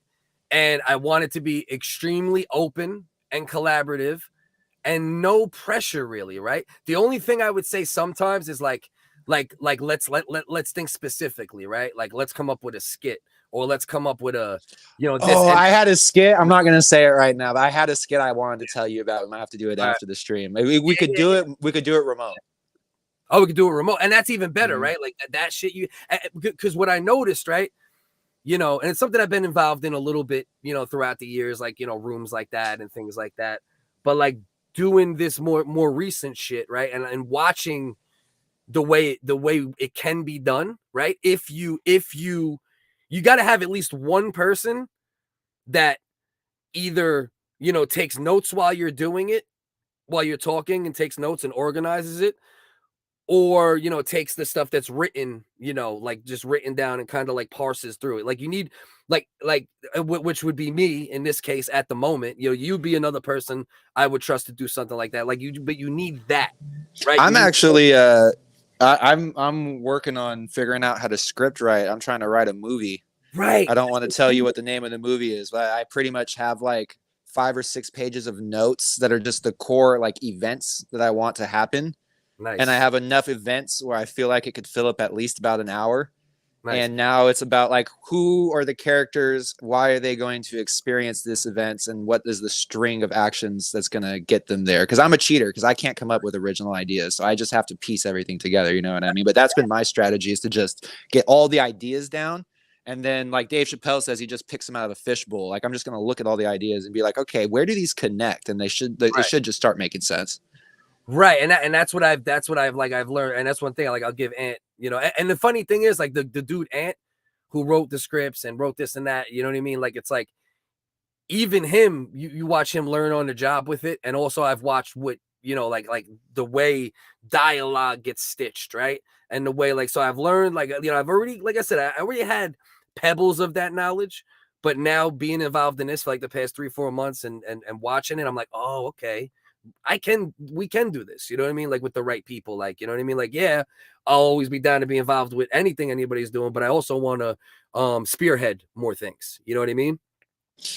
And another thing too that I think just comes with getting comfortable with people is like the ability to improv, you know what I mean? So like, I don't know if the guys that you're working with really understood or still like understand like how comfortable you are kind of just riffing. But like, when you were doing your guys' sketch at the office, like, what I was saying is like, I would have filmed all like the in-betweens with like the employees or whatever first. And then with all the extra time, I would have been like, all right, let's knock cliff scenes out and let's give them room to do extras. So like, when you're opening the door and slamming it in the guy's face, I would have literally told the guy, I'd been like, stand on the other side of that door and just he's gonna slam the door in your face like 6-7 times, bro. And I would be like, Cliff, just keep opening the door, say a line, and slam it. And just go until you run out of ideas. You know what I mean? And we'll use the best one or something. And I was saying the thing is with the budget, right? With the budget he had to do it, and with the time we had to film it, we didn't have that freedom. What you're talking about, we talked about that. Like during the day, I mentioned it, and then after I mentioned, I'm like, we have to make sure is that next time we do this, we need flexibility. You need to be able to just bounce shit off. You get the best shit that way sometimes. Especially because when you're writing, like, I don't know how planned out it is, but I'm sure there's some of those extras and stuff like that. You don't know who they are till probably a couple days before the shoot or whatever. And in this case, we all met that day, literally. Right. And so it's like, when you can write out funny lines, but then when you see like the Indian guy and he's got a giant foam hat on, it's like, all right, what can I say about this? What can I do with this to slam the door in his face? You know what I mean? It becomes more like 100% concrete, I guess. Yeah, no, but that's one thing that definitely would have there would have been a major benefit. That's the thing, like what we got done, right? And there were people there who worked on a lot of like sets and worked on a lot of things over the years. And like, they were like, the amount of pages we got done in the amount of time we got it done was like unheard of. So we definitely like had to stick to a more stringent schedule than you would like to when filming, right? Because you want it to be a little more fun and loose, but we got a lot done. You know, it's first project syndrome too. You know what I mean? It's like, you know, once it's not someone's baby and it's an idea that's 3 weeks old and not something that they've been saving up money for 6 months to put together, you know what I mean? And it's written by other people, it'll be more flexible. But like, people are like that. Like I was saying about Ian, he's like, no, I have this idea and we're doing this. It's like, all right, bro, we'll do that, get to the end of the thing, and then whatever happens, we can do another thing after that. Right. You know what I mean? Not even trying to be negative and bag on it. It might be good. I'm just saying we'll expand on the ideas for the next one so you can get this out your system. No, you have to. That's one thing I will say about the dude Ant, like, and that's one thing, like, you know, that I like for the most part is he's pretty, like, you can shoot down some shit. But like I said, with that particular episode, it was just a lot of restraints. He had a vision. Yeah, and it was a lot of restraints, most importantly. Like, we literally, they say, for your information, for when you do the was I was talking to a couple people today, it usually breaks down to about a page a minute. Yeah, it's supposed to be a page a minute. And all that. Yeah. If you're writing in proper like script formatting. Right. That's what they say. Bex, thank you.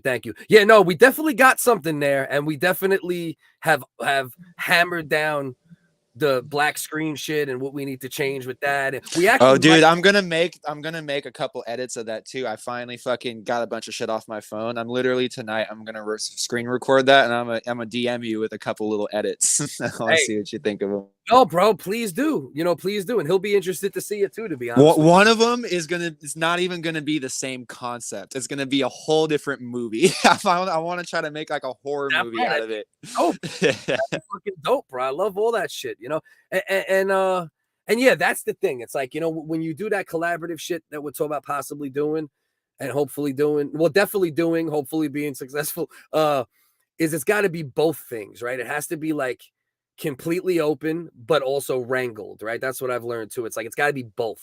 You got to have like a lot of freedom, the ability to say something and immediately shoot it down yourself, even sometimes. Like, no, that's not good. We got something better than that. And stay in pocket a little bit. So you know, my idea from a couple years ago, my original idea is that, and we're not doing this, so if someone wants to try to steal this, feel fucking free. It won't work. But my original idea was kind of like what you're saying with Discord, but my idea was a YouTube channel. And so it was going to be a YouTube channel that had like 8 to 12 fucking people that live stream, all with permissions like to use it. Yeah. And so the idea would be at any point during the day, someone would be live on this YouTube channel all the time. Somebody live, yeah. And all the people that go live on the channel, they're all allowed to like do their own thing. So if they want to have all 8 people on for their thing, then we can do that. If they want to do their own alone thing and beef with other people that come on the channel, they can do that too, you know, within reason. And it's like this whole channel. It becomes like a TV network almost. It was like Real World, but with live streamers. Was basically like when streaming stops being fake. and starts getting real. Like that was gonna be the whole branding thing behind it, but it just never, because to even think that people could work together at all is amazing, and then to have everyone like co-signed underneath one thing, and they're all like it was way too much of an idea. And every time I would try to put it together, you know what I mean, there would be like what do you call it? There would be like random league drafts. Like people would get drafted to other teams, and I would end up with people I didn't even know. And I'd be, what the fuck is every time? What? Yeah, it's hard, bro. That's obviously the hardest thing about that. The thing is, like, I feel like you don't know these people. That's the hardest thing, Focus. And I say that with love for all the people that I do know, but for the most part, you don't know these people. Even me, you don't know, you know? Yeah. No, 100%. And the more, listen, and the more things get more business-like, you know what I mean? Like, you know, the more we're not just doing this, we're doing this shit. Obviously, I would like require we got to know each other a little better, bro. I'd be like, yo, let's have a FaceTime call, or you know what I mean? Like that, we would have to like get more personal in a certain way. Yeah. Just fucking joy. Obviously, I mean, you know, it's obvious. And obviously we're at that point, you know what I mean? Like, you know, like you're my boy, even though I don't know you well, you know what I mean? Like you're a friend, you know what I'm saying? But the reason I think, because I think you need the right formula, right? Like you can't have 5 Ians, Focuses, Dusts. You know what I mean? Like, you know, like, or not, let me not say Dust. Let me say Ian and Focus, right? Because we're more like, you know, assertive and overbearing to a degree, right? And you also can't have like 5 Dusts, right? Who are too like fucking, you know, they all just start making gay jokes to each other for 2 hours and burn up all your time. Right. And then you can't have like 5 Bellands, because you know you're too like, you know, me sometimes. You know what I mean? We'll all just be talking to each other seriously with no fun. Right. So it's like, but if you have like a good, I feel like this is possible. You know, Regis is another dude I bring in, right? So like it would be like Dust, Regis, me, you, Ian, ideally, right, would be like the main like actual content creator type people. But then the formula I think that makes it even crazier is like then you have a dude like Josephus, if he's down, right, who does a little stand-up comedy but doesn't like, you know, he's not like just creating content constantly, but he's doing the stand-up, and you know, that second tier of people, that's the weak link in the chain. I'm telling you right now. That's my exact idea. As I was like, bro, we're gonna have it so that it's gonna be like phone a friend. So it's like anyone on the channel can put someone else on the channel, but you need that person's approval. Oh, like a live. So that brings brings you up from like 8 people to like 20 people, because there's all these secondary characters that can be brought in. But those secondary characters, those are the ones that you're gonna be like, oh, Joseph is cool, and I don't know Joseph. No offense, Joseph. No. All I know, in 6 months, you could be threatening to stab Uncle Dusty in the neck with a knife, which is something that happened to a guy with a beard that we knew in chat once. So it's not that far fetched. Now, Joe is the brother, bro. Because you know what it is. You know what I think the difference is too, bro. That like all right, like Joe, we know him from Instagram originally, right? Roy, he came in through, you know, through comments here, but says a lot of fucking funny and crazy shit. Grassfed, I know him from Instagram, and he don't really create, but he says a lot of funny and crazy shit. Aggro, if I could get Aggro's ass in there, like that motherfucker be killing the comment section sometimes, right? So I feel like if you get like enough people where like some of them are like, you know, like fucking, oh, we do this, we're creators, I'm creating, like, you know, those people I said, and then like you have the other people who just want to throw funny shit out there, you know what I mean? Because they know all they're gonna do with it if we don't make it go somewhere is they're just gonna say it in the comment section and shit, you know? So I feel like if you could work the foot, because the way I would do it, Bell, and I'm not talking about the live stream joint, the idea you had, which is also an interesting idea. I'm talking more for the collaborative shit for skits and content and, you know, writing credits for the people that are. What I would do is I would do it like I would just have meetings, right? I would have like meetings once or twice a week, and whoever the fuck wanted to show up, right? Maybe 1 week it'll be 4 people, maybe 1 week it'll be 7 people, and I'll keep track of everyone who helped write shit, and those people will all get credits for whatever thing we end up coming up with by the end of the rainbow. Well, I'll tell you this too. You're starting off better by doing like pre-made content versus like live streaming, because what you get with live stream is people will just show up whether or not they were supposed to be there or not, and demand the same level of respect as everyone else that was supposed to be there. But if you have to do it off air, you know what I mean, then you get to like, you know, you weren't there, dude. You missed the thing. So you create like a kind of not schedule, but I guess type of schedule in like factor to it. Right. And so people can't complain as much, but they will. But I support the idea. There'll always be something, right? Most likely, you know. But I think the most important thing with that is whoever's spearheading it to be a good communicator, right? Which is one of the things, for the most part, I am good at, you know. So I don't know. We'll see. I'm down. Get me in the writing room for sure, because I'm down. Yeah, because I feel like a lot of shit could come from it, right? Like a funny fucking TikTok might come out of it. A TV show might come out of it one day. You're like, we don't fucking know. You know what I mean? Like just putting all these fucking the idea I have, I almost want to just go off air to tell you that idea, but I have a good idea, bro. If you want to fucking add your own notes to it, I'm just gonna give it to you to give to those guys, because I think you'd be perfect for it. Yeah, bro. I'm super interested in, bro. Listen, I actually had the idea earlier today. I've had like a really productive day today. Yeah, I mean, listen, bro.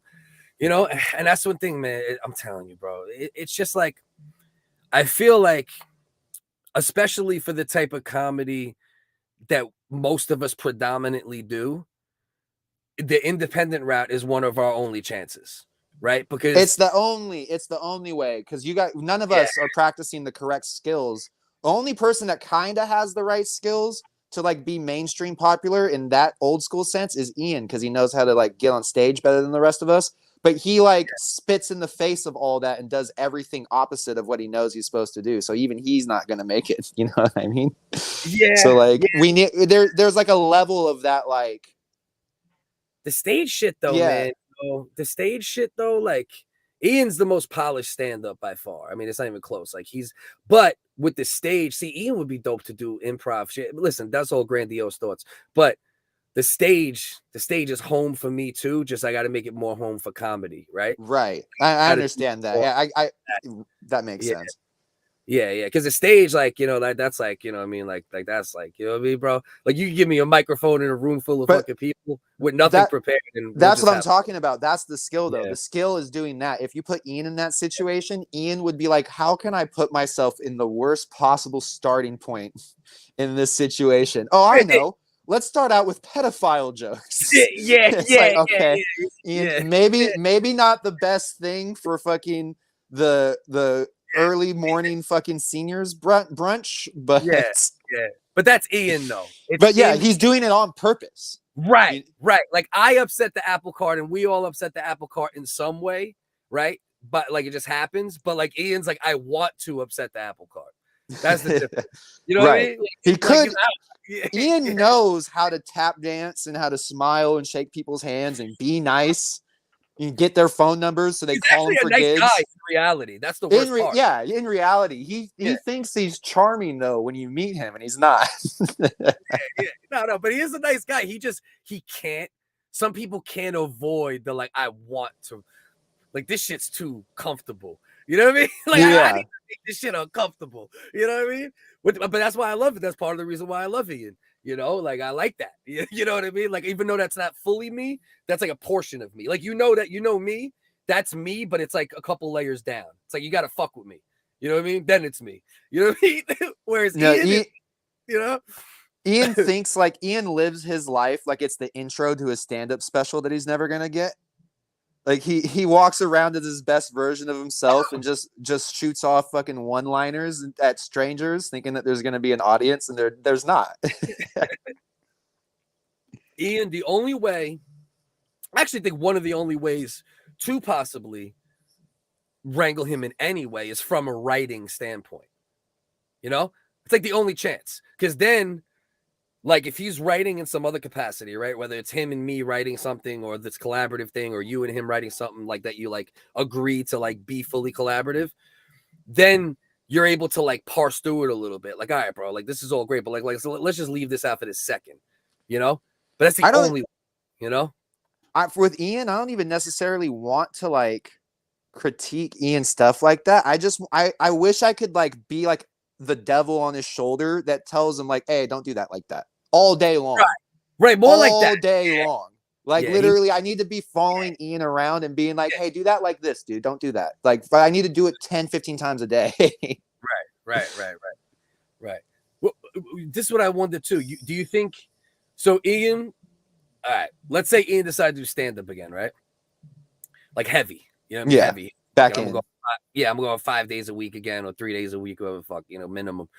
Do you think if doing it consistently more constantly would also produce some of the less like, yo, fuck you, I'm gonna make this shit uncomfortable? Or do you think all of it would always be the, you know what I mean? Like, is it just like, or because I personally think, like, I've heard Ian in so many capacities, he has potential for all angles. He has resentment for comedy as a whole. So like, he could do that, but and me and Jay King have yelled at Ian for hours and hours, being like, bro, do that again.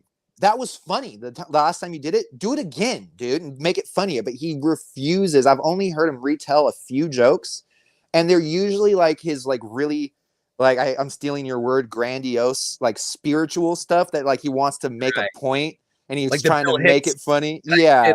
But like when Ian says something genuinely hilarious that makes people laugh, he never says it again. He's like, nope. I'm like, Jay-Z, it's all gotta be new. And I'm like, why? Don't do that. That's what's stopping you. But he just can't. He has this dream of how he wants to accomplish his goal. You know what I mean? Like if Ian wanted to, like, here's Ian's show idea. I just came up with a second show. Ian needs to start doing stand-up comedy again. Yeah. Or you could all do stand-up comedy again, and this still would be Ian's show. And then he just needs to take minute clips of your guys' shows and make cartoons out of them. Fucking, what's that? What was that show? Shorties watching Shorties. Do it like that, bro. Take good jokes out of your guys' sets, make little fappy cartoons that are shorts, and then after a fucking 6 months of that, bro, I promise you have a bunch of followers. Yeah, 100%.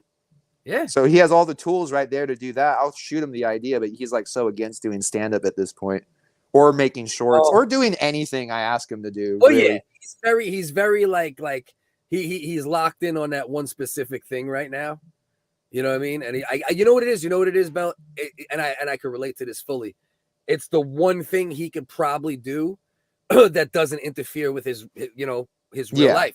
I mean, like, and that's how I am too. Like, that's why like I do certain things, because like they're the least impactful on what I have to do daily as a father and all that type of shit. You know what I mean? So it's like, that's why most of my shit is done late night or, fucking when the kids are asleep, So I think that's what it is, because he could do a lot of it on his phone probably, right? So like you can even do it in between real life, sitting with your kids and wife. Yeah. I mean, easy. So, yeah. So I think that, because it's hard, going out and doing the stand up with the kid, it does get. But see, this is I have this argument with my friends in real life too all the time, where it's like I that point makes sense, and we've all been in that position because none of us have like made it, you know what I mean? Right. But at the same time, the whole reason we want to make it in whatever it is we're trying to do, be it YouTube, comedy, music, whatever, is because you don't want to work 40 hours a week to make fucking bare $5 above minimum wage or whatever it is you're making. And so the appeal of putting in that initial work is to be like, oh shit, I have a monetized YouTube channel and we haven't broken any of the rules and I'm making $2,000 a month, and that's enough for me to quit my job and do this full time and try to double it to $4,000 a month, which is an option. Whereas if you're a fucking manager at Big Lots, that's the fuck you're making. There ain't no bonus or nothing you can get to make your money go up.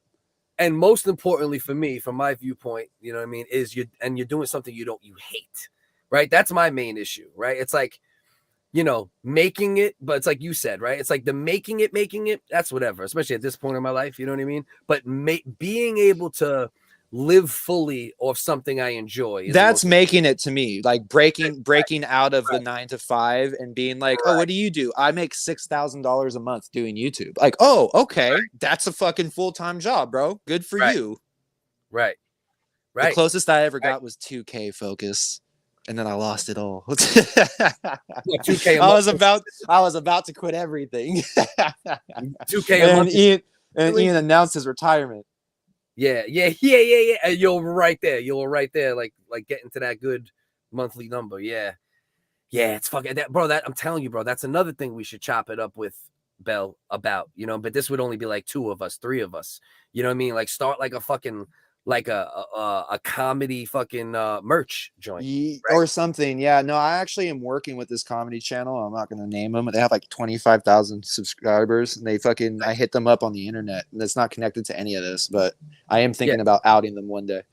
But they just want me to make shorts for them. They just want me to take stuff from their channel and make shorts out of it. And they're like, we'll pay you $5 a short. And I'm like, all right, I'm going to make these fucking first 5 super good. I'm going to send them clickbait titles for each video. And I'm going to be like, the next 5 is 10 a video. That's my plan.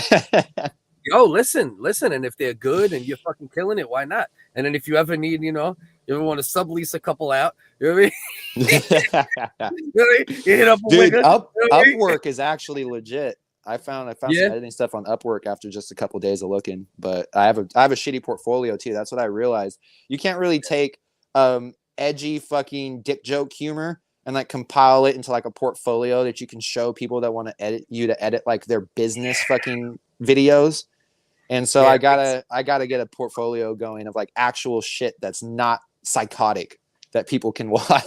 Right. Yeah, the more that's the thing, right? That's always the thing, because I don't want to ever, you don't want to censor yourself, right? So like, is it easier and like cute? But that's where I think some of the skit and shit like that could be a little, right? Because then we can like control the chaos a little more. Well, I don't like the word palatable, Yeah, but I don't like the word censor either. Making something more palatable isn't censoring to me, because it's the same as like changing up the pacing of how you talk or something like that. Like it's all a part of the delivery. Like censoring is the thing you're saying. You can say it like Doug Stanhope, or you can say it like fucking I can't remember the guy's name, fucking Brian something, the guy with the cup of dirt who's super fucking nice. Brian Regan? Yeah, you could be Brian Regan or Doug Stanhope and tell the same joke about the same material, you know what I mean? And say it 2 completely different ways. So I don't like that whole, that's why I get mad at Ian, where he's like, no, that's gay. I'm not going to censor myself. It's like, Ian, I'm not asking you to censor yourself. I'm asking you to deliver this better. Say this in a way that people will understand it, not just you understand it. And it's smarter, right? Like it's smarter comedy. That's little by little what I've like kind of realized. Like I could still be kind of, as vulgar and abrupt to a degree, but like you veil it. You just veil it a little more. You know what I mean? Like you veil it a little more. Or even if you don't veil it, you use like misdirections or whatever it is you got to do to fucking get it to get the oomph that you want it to. Because dude, we all go through it. I don't know if Ian does. I genuinely don't know if Ian does this. But like everything I make, I look through it and I'm like, bro, this is too long. This fucking is boring. This sucks. I've misspelled this. Like I quadruple check things and I watch my own stuff. I'm OCD with shit like if I post something and it even has like 2 views and like I fucked up like a word or you know what I mean? Or anything they all know. They all know I mispronounced radio. Right. And most people don't notice, right? That's why it's like you gotta have the balance, bro. You gotta have like honestly, but you gotta have like a little bit of all 4 of me, you, Dustin, Ian's type of person. You gotta have a little bit of all of that. You know what I mean? Because like he's right as well, and Dust is right as well, and I'm right as well, and you're right as well. The thing is like in how we do things. I mean, deliveries. But that's it though. That's what like creating something good is. It's like, how do we make this thing this idea that you have? How does it fit all 4 of these people's sensibilities? Because if we all 4 like it, then at least out of 400 people, half of them should like it. Right. Even if it is still pushing the envelope and doing what we normally do. That's the thing. We just gotta. Bill Burr says, cut off the fat. You have to tighten up it all. It has to all be tightened up. Even with streams, I yell at people all the time because I'm like, dude, the first hour of your stream, and I'm guilty of this too because I'm too nice. The first hour of your stream is like everyone fighting over what they're gonna fucking talk about, and the second hour is them fighting over some stuff from last week, and you never actually get to the topics. Right. Well, that's the thing. Like, but that's what makes your show There's an element to it that I love. Like there's a free form style to it that I love, but it's like it just gets out of hand, bro. Too much mayhem, bro. Yeah. At the same time, you know, if we were on a basketball team, if we had one summer where all we did was fucking play horse and dunk on each other, that'd be cool. But if we wanted to be real basketball players, at some point we actually got to go back to playing regular basketball games. We can't just keep dunking all day. It's overstimulation. No, 100. And the thing is, you'll get a certain group of people that will always want to watch that because that's what they like, right? But then you'll get this is the problem though. There's a certain group of people that will never watch it because of the mayhem, and then there's a certain group of people that will only want the mayhem sometimes. So you're almost eliminating 2/3 in a way. You'll get a sick niche that loves that shit. They're like, oh, this is it, you know. And I love it, like you know what I mean. But then there's also times like even some people that like watch the Wiggas or whatever. Then we do like more of an open panel joint, and some of them are like, oh, bro, I can't. Holy shit, I can't even do it. You know what I mean? It's like it's just too chaotic. Even having 4 people up here, right? Like unless you know what it is, bro. You need like a Judge Dredd. You know what I mean? Like if you do ever come back, what I would do is like you'd have somebody who just like lays the hammer down and just it's mute mic time, and you mute. It has to be me, Focus, and everyone will hate me. Everyone does hate me. That's the thing. Everyone thoroughly hates me for how much I scold them, but I have to. I have a choice. Bro. You have to. There's no, bro. You know. Bro, the last Sundays with apologies, I was after it for like 2 hours, bro. I was pleading with Jay King. I was like, no, dude, you need to go and listen to what you sound like on a stream because you don't understand how bad it is. I'm not being a dick. This needs to get fixed. I told him our friendship is relying on you fixing this problem. Yeah, because you can't put that shit out there, bro. Especially if there's any chaos and then also not good audio, you know? Right. It's over, bro. At least be polite. If you're gonna have bad audio, at least be polite and know when to jump in. You know what I mean? Or like, it can't be all. It can't be like I get mad at Ian because Ian's like talking about stuff. I'm like, but Ian, like. We already know this. He's like, no, I have to explain it for the podcast audience. I'm like, Ian, there is no podcast audience that's different from your audience.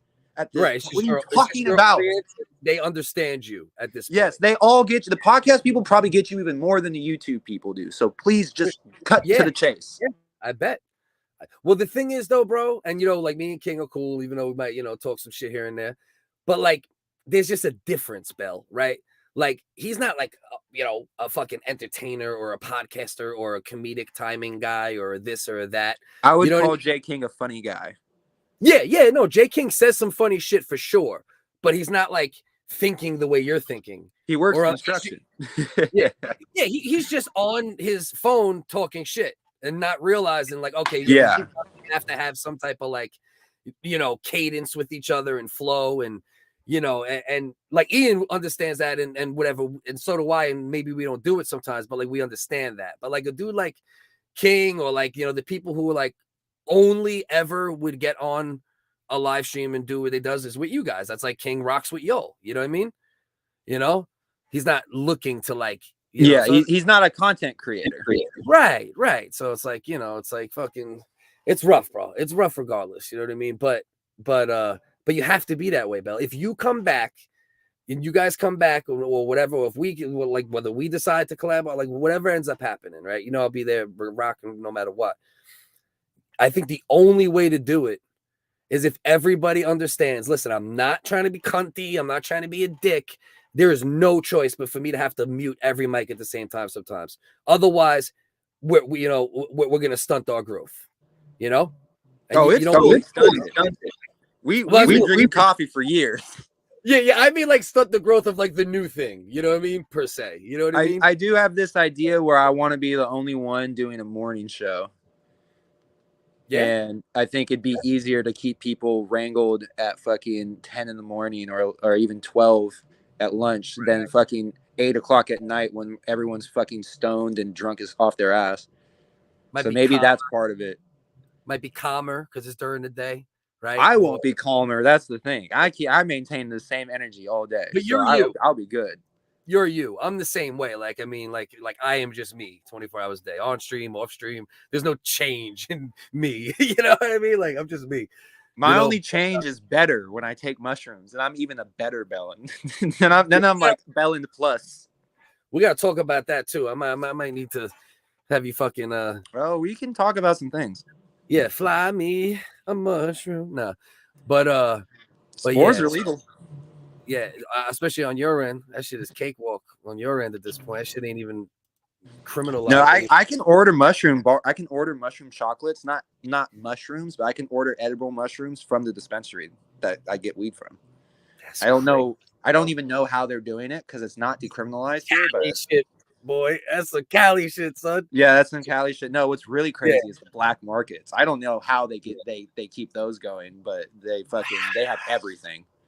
Well, that's what I'm worried about, right? Like, if I was gonna, like, you know, first of all, if I was gonna have somebody shoot me anything that I didn't know, it'd have to be someone I trust, and it would have to not be black market. You know? Well, mushrooms. Here's the thing, though. Like, mushrooms are pretty safe. I don't know how you could fuck up mushrooms. You know what I mean?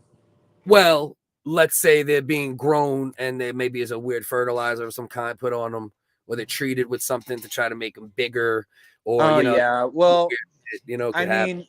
You know? I don't mind all that. I like a little GMO in my food, so yeah. Well, bro, listen, you know what I mean? You got to realize, bro, when I was around your age, I didn't give a fuck either.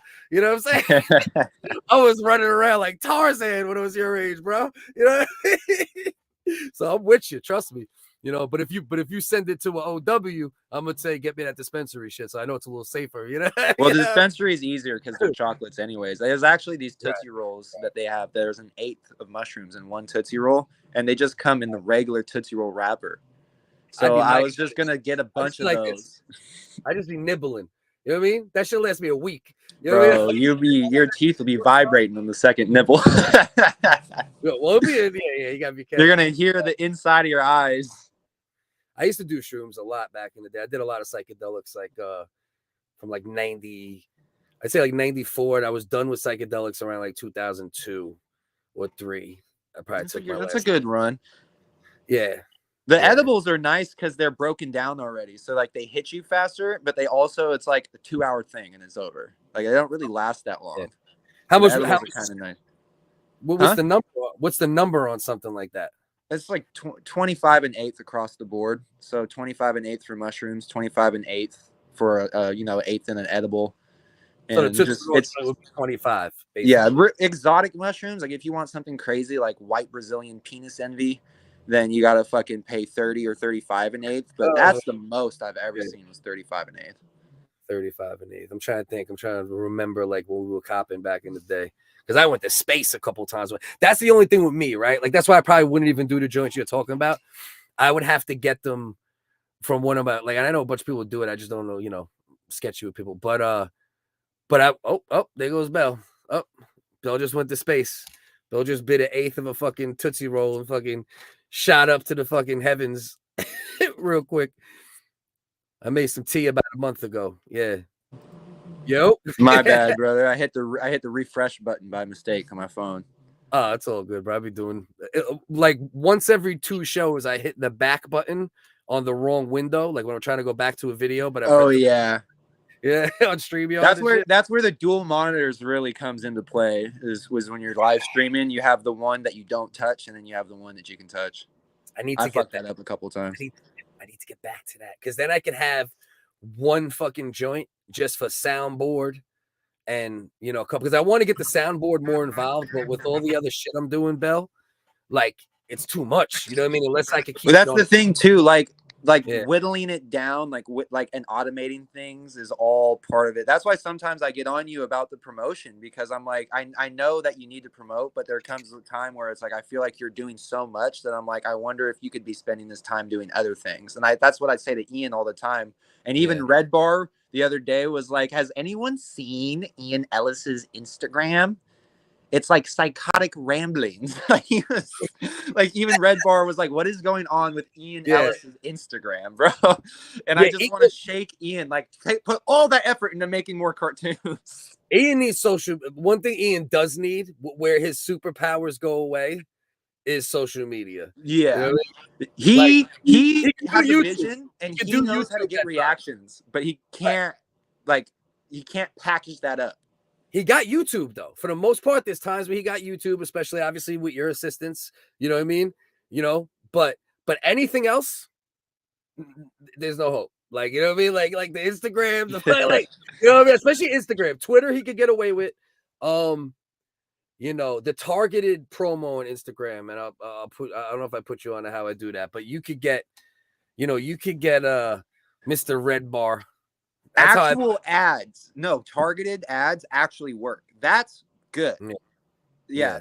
Trying to like get it out everywhere only works to an extent because only so many people are in your network. You know what I mean? God, can I tell you, bro? Man, you just find that. I'm telling you, we'll talk about that. But Redbar is why fucking Redbar, man. That's how I met all you fucks shitting on Redbar. Right, and Ian came to his defense. Ian was the only one that came to Redbar's defense. Yeah. This is what I don't get about Redbar fans. Why do they feel the need to defend Redbar? Isn't he supposed to be the best? So then what are you defending him for? Right. Let him do his thing. And just understand who he is, right? Like, I got no problem with people being fans, but you just got to also understand what Redbar is like. And what Redbar has created is so poisonous. You know what I mean? Like, all these discords and all this, like, going after live streamers and, like, all that type of shit, they're all, like, branches off a rotten tree. You know what I mean? And they're not as good versions, right? Like, I've learned to, like, respect Redbar, right? Like, I've watched enough of him, Bell, at this point where I could be like, nah, dude is funny sometimes. You know what I mean? I'm not gonna say he's never funny or like. No, I'm the exact same way. He can be funny, but I don't like the format of the show. I don't like, you know the deal with me, bro. You know my peeve is cunts, right? I don't like cunts. And Redbar is like Captain Cunt. You know, his entire show is literally him cunting about people. And it's okay. It's cool to be that. You know what I mean? Do what you do. Like, everybody's got their space, and he's created a great independent thing. And he's funny sometimes, and he's got all these fucking admirers and people who fucking wouldn't exist if it wasn't for him. So you got to respect it at the end of the day, right? You can't like what I don't want to do is I don't want to be a spoil sport, you know what I mean? Because I love comedy and I want people to be able to do whatever comedy they want. But I don't know, man. I don't know exactly how to describe where the line is, but it's somewhere in between, like calling Brendan Schaub's next gig and talking in his voice as an impersonation, trying to cancel his gig. Like, that's fucked up, but he's famous enough where it's kind of funny, and anyone can think to do that. Versus, oh, I found Smorgasbord 55's phone number, and now I'm going to call their job, and I'm going to get them fired from their job. I know, and then I'm going to call them the N-word after it. See, I censored myself for you, Wigga. Right. Good look at. I actually breaking news. I actually started the stream pretty much 15 seconds in with a mistake and because I was doing because like my internet was fucking up, right? So like we went live like an hour and a half late, damn near, and like when I was doing like the DMX shit, like, you know what they want from a Wigga, you know what I mean? and on the second, that's pretty funny. Right, like what they really want from a nigga. Oh wait, I just did it again, almost.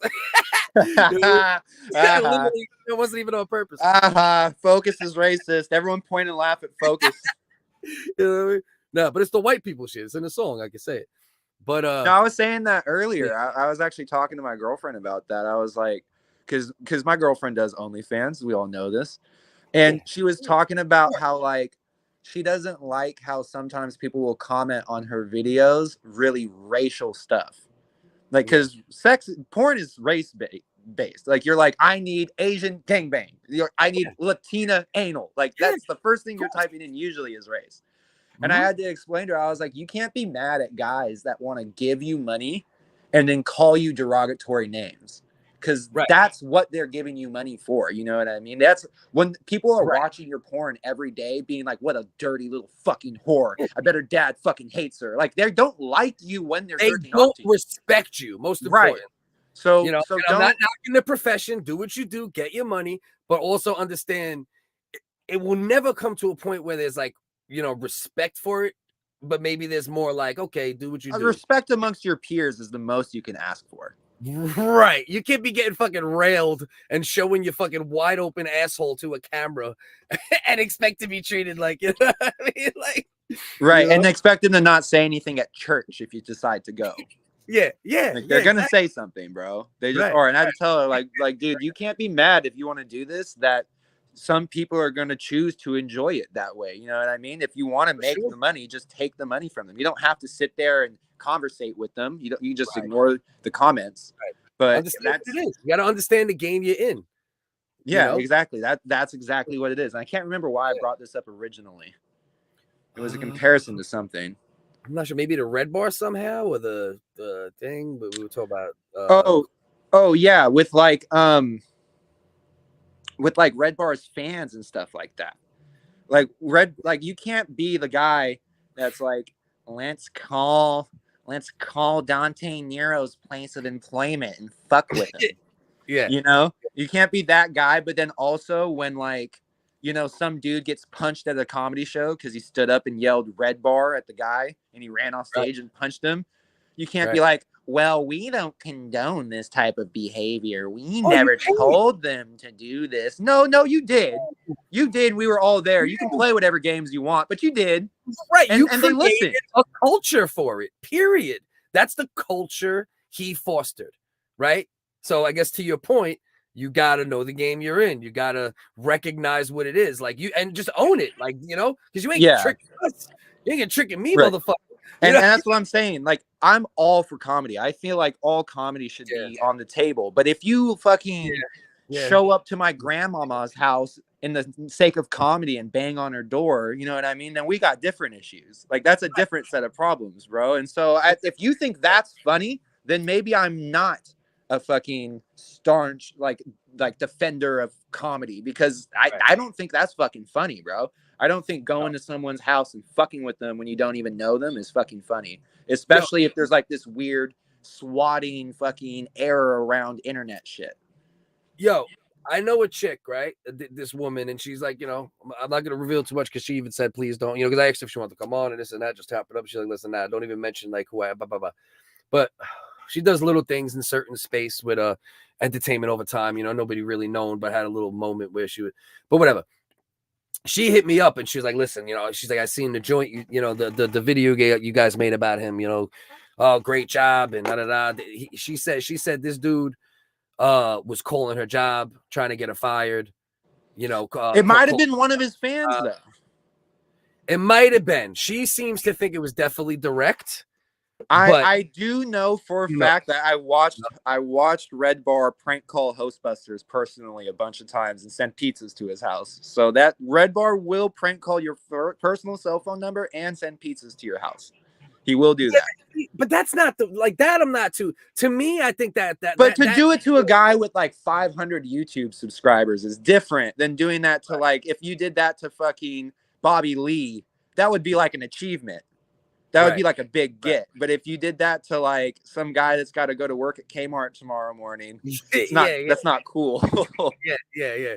No, that's ridiculous. Yeah, no, I hear what you're saying, right? Yeah. I hear. I get. Listen, I don't condone any of it. You know me. I don't like. Like to me, all that shit is cornball shit. But prank calling is always funny if it works, right? If you don't give out the number, I think there's nothing wrong with prank calling. Right. Sending stuff to people's houses. Yeah. Unless they're a real like person that or there's some notable person of interest, that's really getting out of line. You know what I mean? Like, because you could send fucking I don't know, you're gonna send a glitter bomb to someone's house. Sure, it's funny, but you just ruin some guy's day. It's got to go to work in 35 minutes. No. He's not a YouTuber. He's not a guy that does a stream. He doesn't have a paywall. Yeah, he's just some dickhead. So I don't know how funny that is for some guy up in like a fucking loft in the middle of some fucking big high-rise building in Chicago or Arizona, wherever the fuck he lives. Is sitting there in his studio like a villain, like a Pixar villain, like I'm gonna send pizzas to everyone's house. Like, I don't know if that's funny, bro. I don't. And the thing behind it is like it's not like, all right. So if somebody had like a public address or something that was very easily accessible, public figure, something like that, then I think it's cool, right? It's not as bad. But it's like you're going out of your way to find a regular dude's address to start with, right? So that's nefarious as fuck. You know what I mean? And then also the intent to find the address isn't to even do anything with it yourself. It's to like drop it in your private Facebook group and disseminate it and be like, hey, I didn't tell you guys to do anything with this address. Whatever happens, happens. That's like borderline like domestic terrorism. Like there's 5,000 people in that Facebook group. You know what I mean? Like, oh, you're right. And a lot of losers. A lot of regular people too. You know what I mean? But a lot of fucking because once again, when you foster a culture like that, a good amount of your fans will be on the darker side. You know what I mean? They'll be more, have a higher propensity to be a piece of shit. So. But I wouldn't hold Redbar. I wouldn't really hold him as responsible for it if it wasn't for the fact I've seen enough Redbar. I've known about Redbar for like 5 or 6 years now. Oh yeah, I know enough. Year. It's like a year anniversary. You know what I mean? I've seen him do enough stuff where I'm like, I know when Redbar is doing like his ironic sarcasm. Yeah. You know what I mean? Like we would never do this. It's like, oh, that's something he would definitely do. Yeah, he did it. Matter of fact. Yeah, he would or has or is doing it. Or will. Yeah. Nah, for sure. Nah, you're right though, man. Doing it to regular people. And that's why like it's hard, right? Like because me and him had like very small like inbox or two, you know what I mean? Like with everything over the time or this and that. And he's aware of who I was, who me and Dust are for sure. And it's like I try to like say, okay, maybe this guy is all right? Maybe he just crossed the line with some comedy or like the N-word bop shit. To me, it's just you know me. To me, that shit's just cringe. I don't even care about it. I just think that's cringe. Oh, it's cringe as fuck. But anyway, my point is, I don't even know what my point was. Bottom line is, he doesn't seem like a terrible guy. Right, like I try to see if I could get on the same page with him, and he seems okay in moments. But then it's like, if you would ever do something like that, you're just not a good human, probably. And that don't really change, right? Like maybe he's a better human now, though, right? Maybe dealing with, his illness and this and that, maybe he has refined his views on certain things. I don't know. Or maybe he's doubling down because he's like, hey, who knows what happens in a year?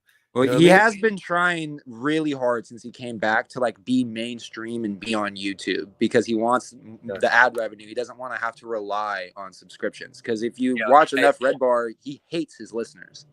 Like he thoroughly cannot stand a lot of the people that listen to his show. And like a lot of times Redbar will read fan mail or like comments or from his Facebook about people. And he'll be like, this guy is a psycho, weird, schizophrenic. Like he hates his own listeners, bro. When Redbar reads his fan mail and it's like some 20-page email talking about every little detail about how Redbar is ruining his own show. And it's like autistically curated. I'm like, yeah, Redbar. That's how I imagine 90% of your fans are. Right. You like that's not the odd man out. That's who listens to you. Right. He literally created it. Like you created that shit, bro. Your entire every level of Redbar from what I've seen comedically, right? And I use the term loosely in spots, right? Because there's a lot of his shit that's not even that comedic. It's just foul. You know what I mean? Or it's just boring. That's boring, bland. Yeah, he's very bland. He's either it's like he's funny, bland, and disrespectful. Right? That would be like the way I would describe him. Like he's funny at times, he's bland as fuck at times, and he's just disrespectful. All the time. Yeah, all the time. And disrespectful could be funny, but it could also just be disrespectful, right? So it's like that's my whole, I mean, even if disrespectful, I don't know, dude. Is it funny to walk up behind a fucking dude and smack him in the back of the head and knock something out of his hands? Sure, that could be funny. But we're grown-ass men. We're not supposed to be knocking things out of people's fucking hands for a laugh, bro. Unless I know you. And even if I knew you, if I did that to one of my close friends, they'd be like, what the fuck are you doing, dude? Like, it would be almost a fist fight if I did some weird shit like that. But that's basically what you're doing to people. Yeah. Yeah, no, 100%. I definitely I've tried to refine my thoughts on them, but then I hear some scumbag shit again. And I'm like, damn, is he just a scumbag? You hope people aren't, but when people show you, you can't. I appreciate that he only seems to care about being funny, whatever he thinks funny is. So I respect that aspect of his personality. Yeah. but we just don't think the same things are funnier, I guess, bro.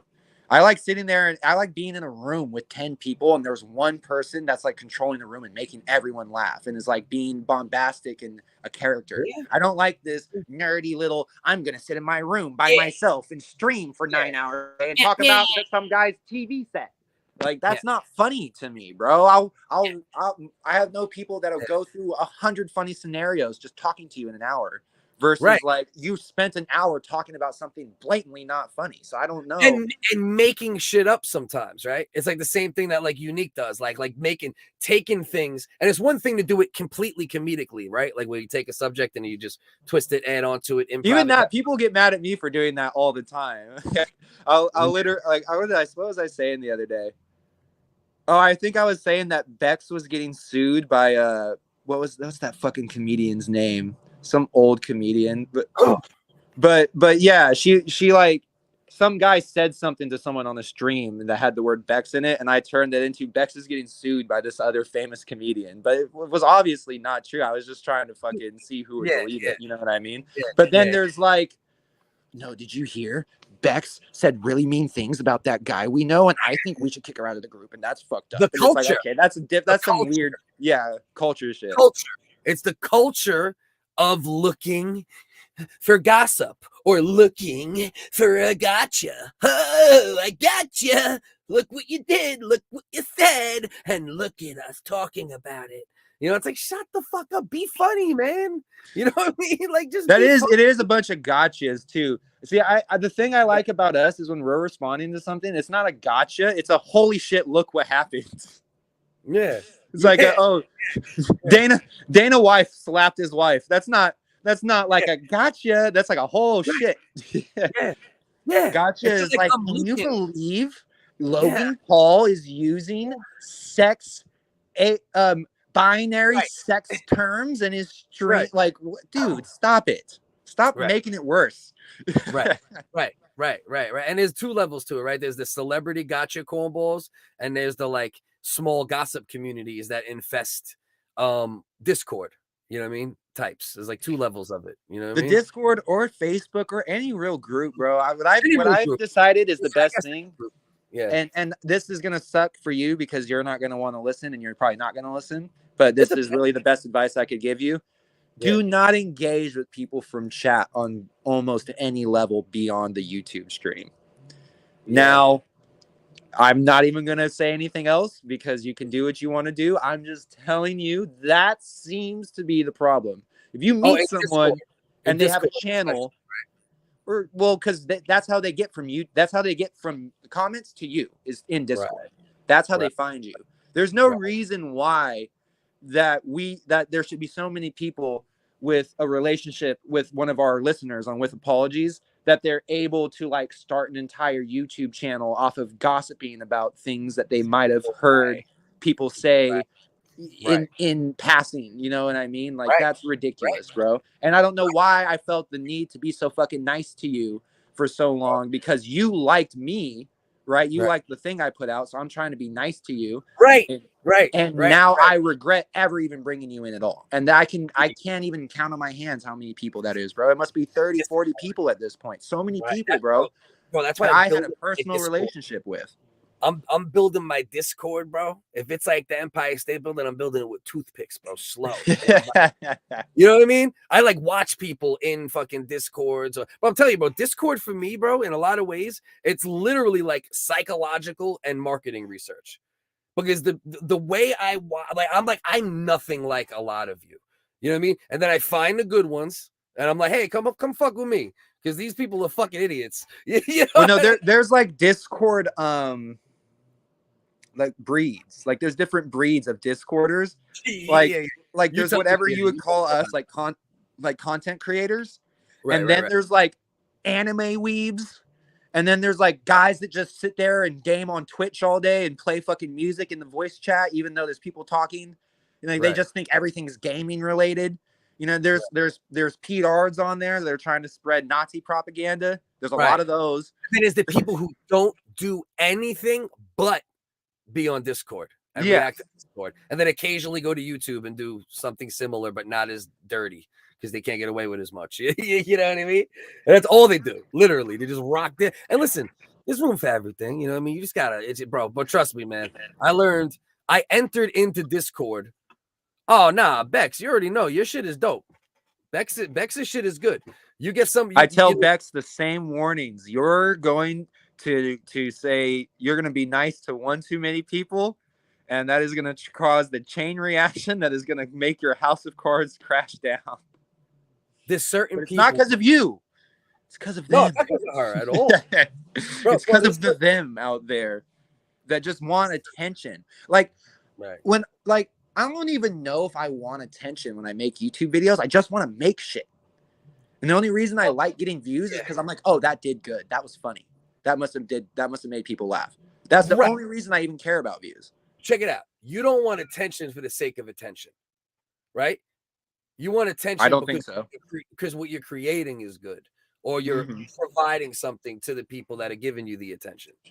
You know, there's a lot of people, especially since, you know, the internet's become so accessible, live streaming, your phone, TikTok, that they just want attention for the sake of attention. So they'll do whatever the fuck to garner that attention. And the less talent you have, a skill you have, the more dumb or weird shit you're willing to do to garner that attention.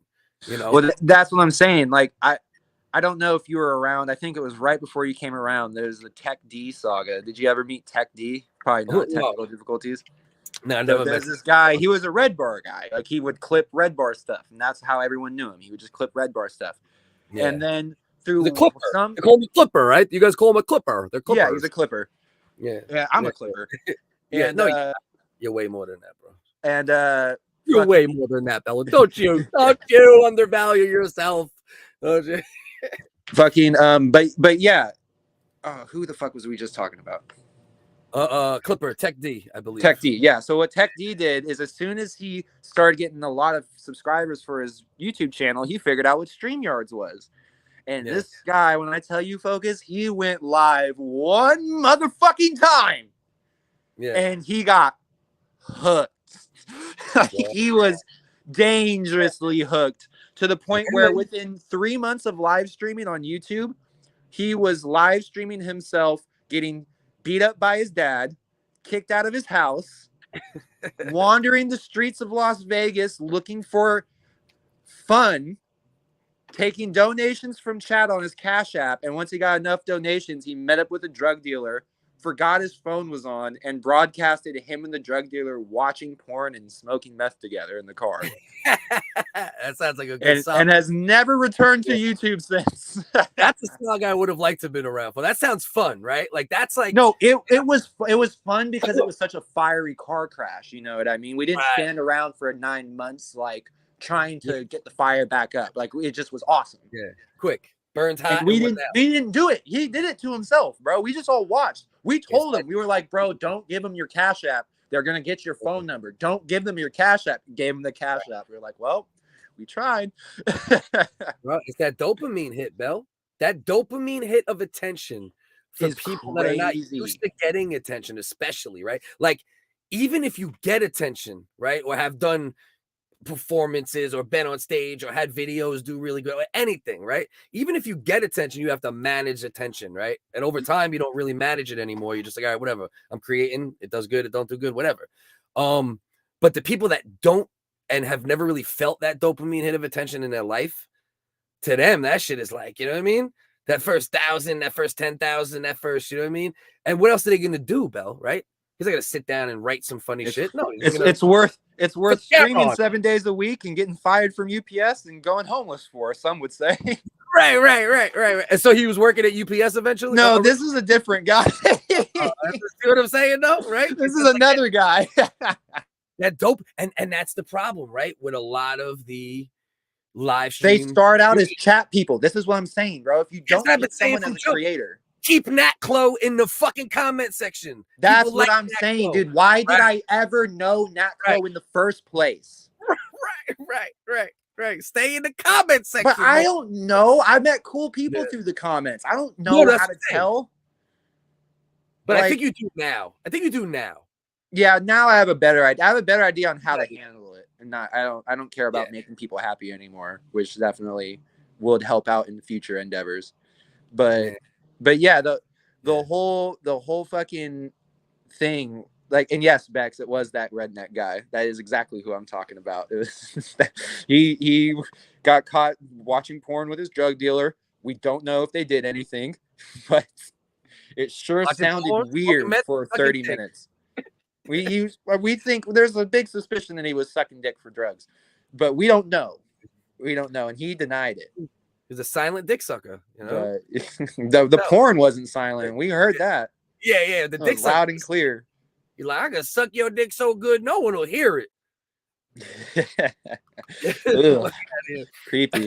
Yeah, there's a few I can think of. I don't know all the details of a lot of these people, but there's a few people that like lives have been ruined by just discovering that they can go live stream on YouTube. Yeah. They've literally ruined their own lives. That Alexander Octopus Cortez guy is the one. He used to work for fucking UPS, streamed every day, would stream and not go to work, pass out, sleep all day, miss work the next day. Got fired from UPS, got fired from McDonald's, and then the e-girl that he was talking to on here fucking cucked him, and then he had to leave the internet for a year. I'm telling you. Or they lose their life another way, right? Because they don't really do the attention. I mean, we know a couple people that are actually dead. Now that I think about it. That's what I'm saying. There's like the real deal shit like you're talking about, right? Like the people who were already super messes, right? And that just put them over the, you know what I mean? That was they were holding it together, and then StreamYards just ruined their life. Yeah, just put them over the. And then there's the people who lose their life, as in they get lost in the live stream gossip, right? Because they don't get other attention from other forms of online content, but they get attention when they talk bad about people, or they get attention when they gossip, or try to look gotchas. Or there's another breed, and this has a lot to do with like the older to middle-aged women that like circumvent that whole true crime sphere that come from there. Right. They fucking like work jobs, right? And they have lives, but like what you said, they don't consume content. They just do these live streams and are in chat. So they're at work talking on the phone, and they're in a live stream chat, half paying attention to it, you know. And that's how these people never know what's going on, because they're never fully engaged or paying attention. They just want to be a part of it, and it keeps them busy at work, or you know, when they're watching the kids or any of that stuff. And there's these people that like they know so much about you or like the sphere, and they comment so much. You treat them like a normal person, but then you're like, oh, you're watching me the way that you like watch Days of Our Lives, right? Like you're not actually telling me things because there was a time when I thought people were telling me things because they wanted me to help them out with stuff, whatever it was, you know what I mean? Fucking, so I was like, okay, well, we can do this, we can do that, we can do that. No, they just love talking about it. They just want the drama. They want it to keep happening. If it stops happening, the people that were complaining about the drama will go out of their way to put themselves in the position to be at the center of the drama again. And it's a never-ending cycle. I can't believe it. And there's two levels of it, right? Which I never thought.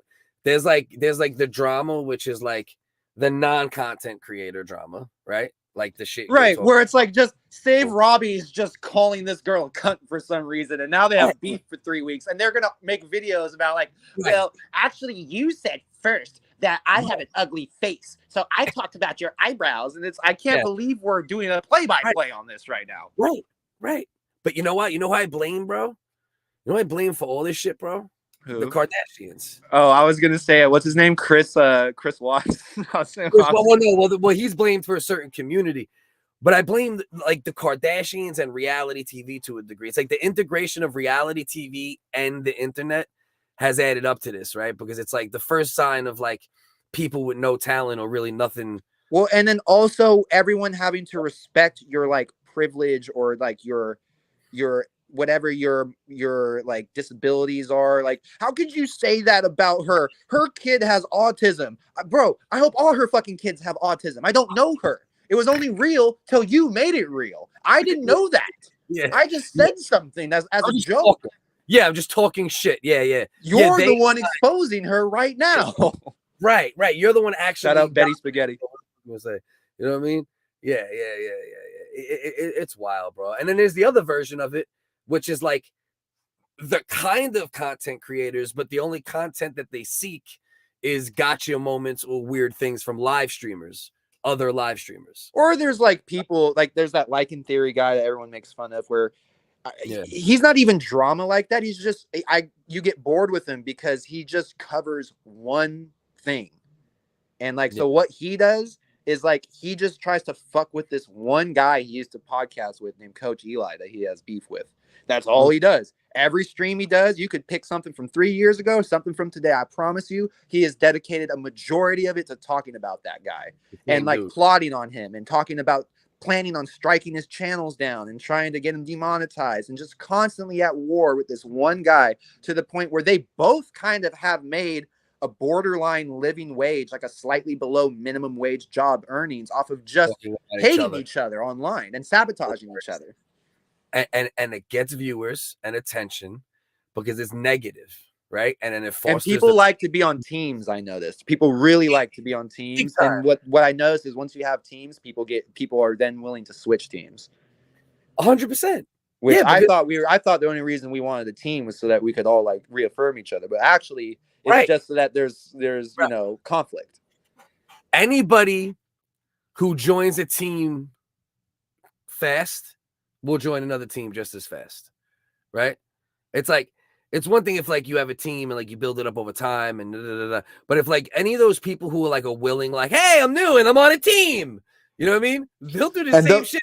You know those are the people. Those are the Nat Clos and the Tech G's and the Alexes of the world, where all they did was as soon as the going got tough, they immediately switched up on everything they'd ever said.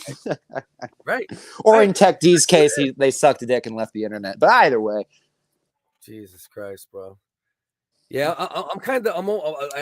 I wish I was around for some of the shit that went down.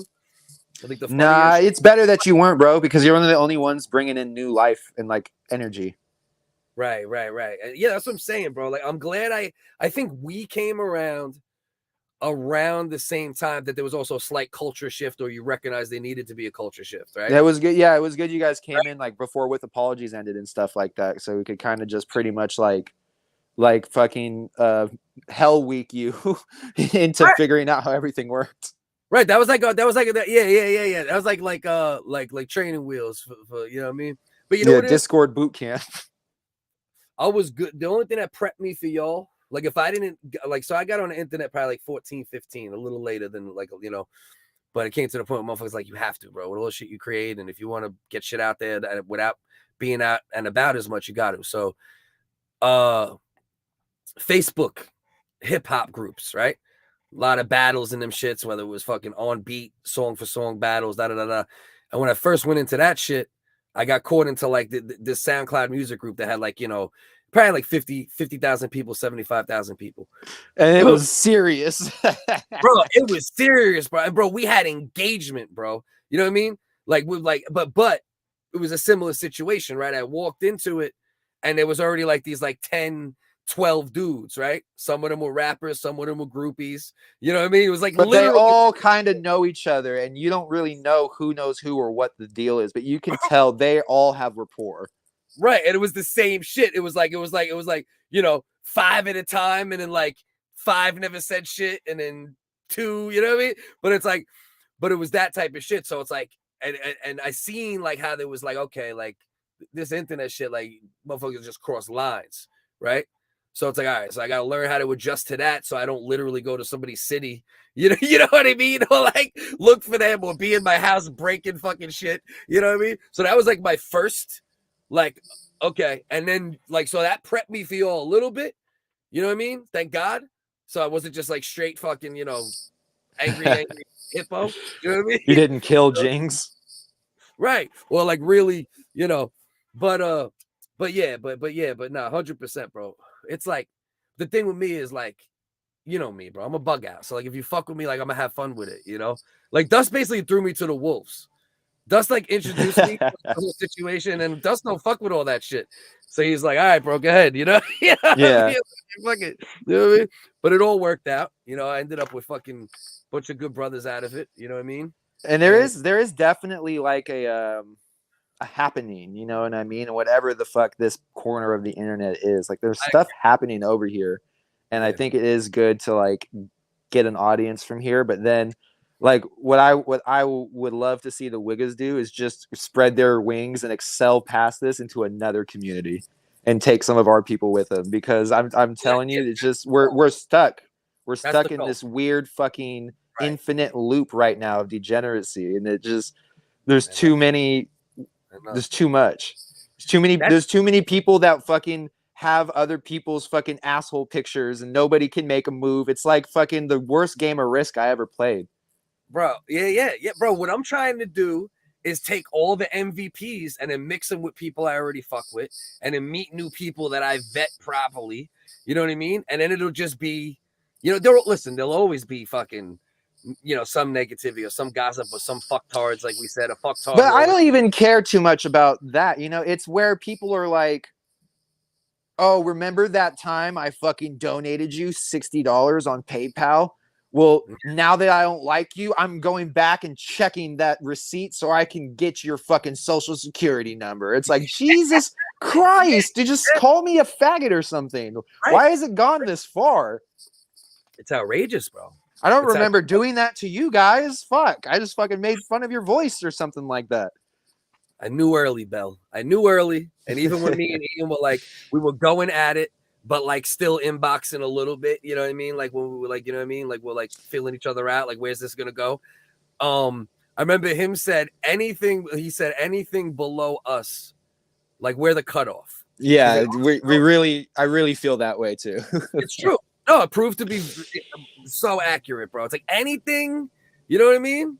You know, it's like in Futurama how they have the sewer people, but then the sewer people had their own sewer people, and they're like, no, bro, we don't even like them. We don't want rights for them, bro. We're just talking about us.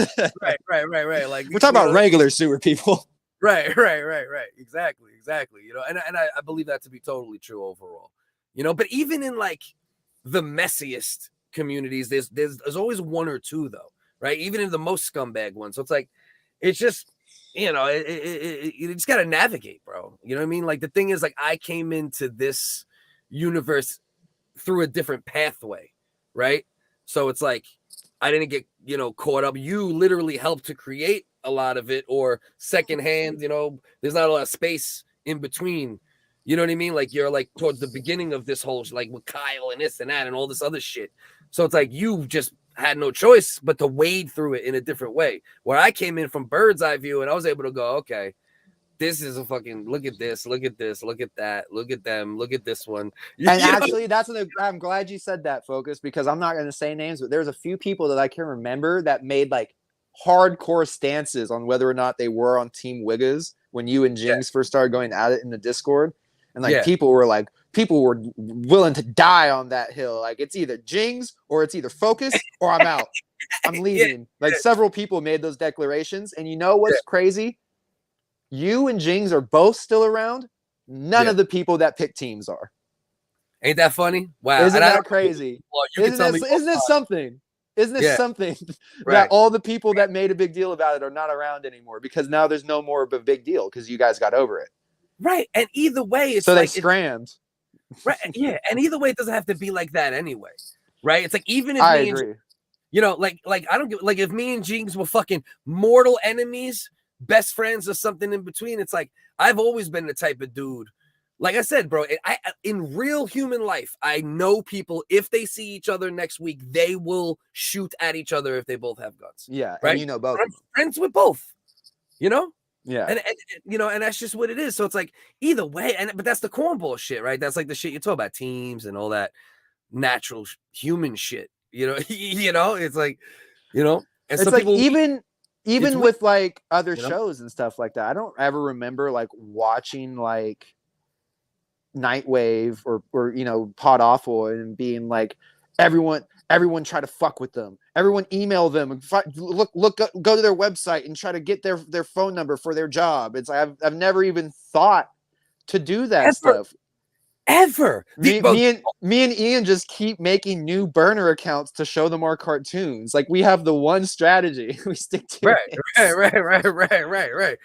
Bro, yo, listen, man. My thing is like, as far as that shit, I lost my train of thought because I'm high. Where the fuck was it?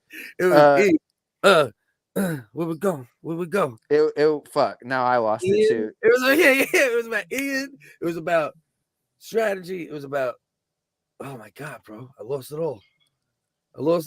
I would go back and listen real quick, but I can't on fucking StreamYards. I literally lost it all. But yeah. Oh, the doxing and this, that. Exactly. We'd never think about it. The only thing I co-sign from an internet standpoint is if someone is disrespectful on the internet, someone that felt disrespected by themselves, finding where that person is, not necessarily knocking on their door, but finding them and physically or being like, yo, listen, say sorry for that shit. I'm gonna punch you in the face. You know what I mean? I'm okay with that because you're. Well, I'm also not making this on like a. Yeah. I'm not even saying all this on like a moral standard necessarily, right? Because like you said, like people, if they see each other, they'll shoot each other. You know, I know people like that too. Like I know people that are shooters online and offline. You know what I mean? Like I know I have friends like James is a perfect example. Like I have friends online that I'm like, ooh, I really hope nobody joins the voice chat right now while Jings is here ranting because they're going to get the worst version of Jings they could possibly. But that doesn't make me dislike Jings more. Like I like Jings, and I'm like, yeah, Jings is an asshole. I know. I like that about him. Like that's how we base our friendship off. So there's people that I know who I'm like, oh yeah, bro. Like if like Shangy, don't fuck with Shangy. That's all I'll say, bro. Like I don't judge him for anything he does, bro. I'm happy that he seems to have a good moral compass, but I would just say don't ever fuck with Shangy in any type of meaningful way. Bro. Shangy's my dude, and Shangy's the guy you keep on your team. I'm not saying I condone everything he's done. I'm just saying I'm not even gonna get into it because that's my boy, and I understand the chain of command very well. Shaggy's wild with it. Shaggy's wild. There's like some Yeah. friends you're like, bro, I can't believe they said that to you. And other friends are like, hey man, that's Joe. Joe's just gonna talk like that. If you want to hang out, you're gonna have to get used to Joe. Yeah. So like it's like me, it's like a personal thing. Like if you're gonna do that to me, then like I'm not gonna hang out with you. You could hate my guts and I'll play YouTube with you. You know what I mean? You could say mean things about me. I'll play YouTube with you. But if you get to the weird personal game, I'm not going to play that game with you. And the reason I'm not is because I know people that will also play that game right back. And now it's just mutual destruction. Yes. And you know, I mean, that's a last resort, but you should really try not to go there. Yeah. And that's why, like, you know, with certain people, you play cool. Was this beneficial? With certain people, you play cool because you know that they got nothing else to do but argue with you, right? Like that's their online existence. You know what I mean? So it's like you got to learn to identify those people and be like, all right, my online existence isn't to argue with people, so I can't have people taking up my bandwidth with that unless they're really dope or really popular. Then you know me, hat in the ring. You know what I'm saying? Yeah. You know. But yeah, it's just I don't know. It's a personal call thing, and you just need to know, like, you know, if you know someone close to you that's like Shangy that might sue someone here or there, might expose someone's, you know, previous court cases here and there. If you know someone like that, you're like, okay, I know them. I know they're gonna do that. I'm not gonna mess with them. No, you know, but when you're like, when you think you're Heeman and Han, when you're trying to you know, fuck around and get a rise out of someone in a voice chat as like a goof, and then they take it to the next level of like, oh yeah, well you drive a green Chevrolet, and it's like, oh, okay, I don't know how you figured that out, but I don't like how close you're paying attention, because I promise you I'm not paying that close attention to any of you. Yeah, I still don't know who the ponies are, Focus, and if anyone tells me, I'll fucking kill them. I damn sure don't. I refuse to fucking put that much mind power into all of this shit. And I didn't realize until like a year ago. I'm like, oh, there's people that every single time I'm doing something in voice chat, they're probably recording me. I don't even care, because I'm one of those people where I'm like, I say what I want, bro. So I don't care. Record me. But it's just weird to know that you're doing it sneakily. Right. Yeah. Like, or it's weird to know, like, oh, you're sending screenshots of stuff I said to other chats. Weirdo shit. It's why? Weirdo shit. It's weirdo shit. It's weirdo yeah. shit. I just don't. I thought. I guess I thought we were closer than that, Nat You done fucked up. You done fucked up. You know what I mean? That's the thing. I thought our bond was stronger. Yeah. You played you played the live stream angle recklessly a little bit with Discord. You know what I mean? Like it's like you didn't realize what you were doing. I don't think you're like no. Well, I mean, I fell for it too, bro. I was used to be strictly behind the scenes producer. I just made videos, and then when I started producing and got more into Discord, I just kind of fucking got into all of it. Everyone was already there. Like Ian was on Discord before I was. But you need to be talking though. You know what I mean? You're not just a behind the scenes guy. Now I would even take that as a compliment. But before, there was a reason why I wasn't before. I got you. You had to get like comfortable with it in a certain way. You're saying it's just fucking. It's like a certain amount of hours thing because we've been doing with apologies for a long time. Like I'm comfortable talking on here to these guys, but I didn't do it every day, and I never did stand-up comedy, and it was literally after like a year and a half of just streams all the time, especially bro. That's where I fucked up, I guess. It's jumping on all those random people's streams just to like fuck around. Like now it's like, bro, I'll talk for 9 hours, and people in my real life are even like, dude, I just want to sit and listen. Like girls say that all the time. They're like, I just want to sit and listen to you talk. I'm like, that's crazy that you say that. You're a good talker, bro. That's what I'm saying. You belong on mic. You might not have realized it. You know what I mean? Because you didn't have like a previous history with anything like entertainment related or talking related, but. Yeah, the problem is though you do, right? Whereas a lot of people need to stay their asses off the microphone. Like it's okay to be. It's like the same thing that happened with hip hop. Same thing I watched happen with hip hop like 10, 15 years ago. It's like everybody became a rapper. You know what I mean? There's so many other jobs in the crew. Bro, like everybody, like bro, it's like back in the day, like when I first started doing shows, it would be more fans, right? But then as time went on and you're doing performances, you notice like, okay, 15% of the audience is a rapper, 17%. Now we're at the point where like 45% of this 50% of this audience are also doing a set. You know what I mean? And that's why I never got into comedy because I did stand up like 3 times in my life.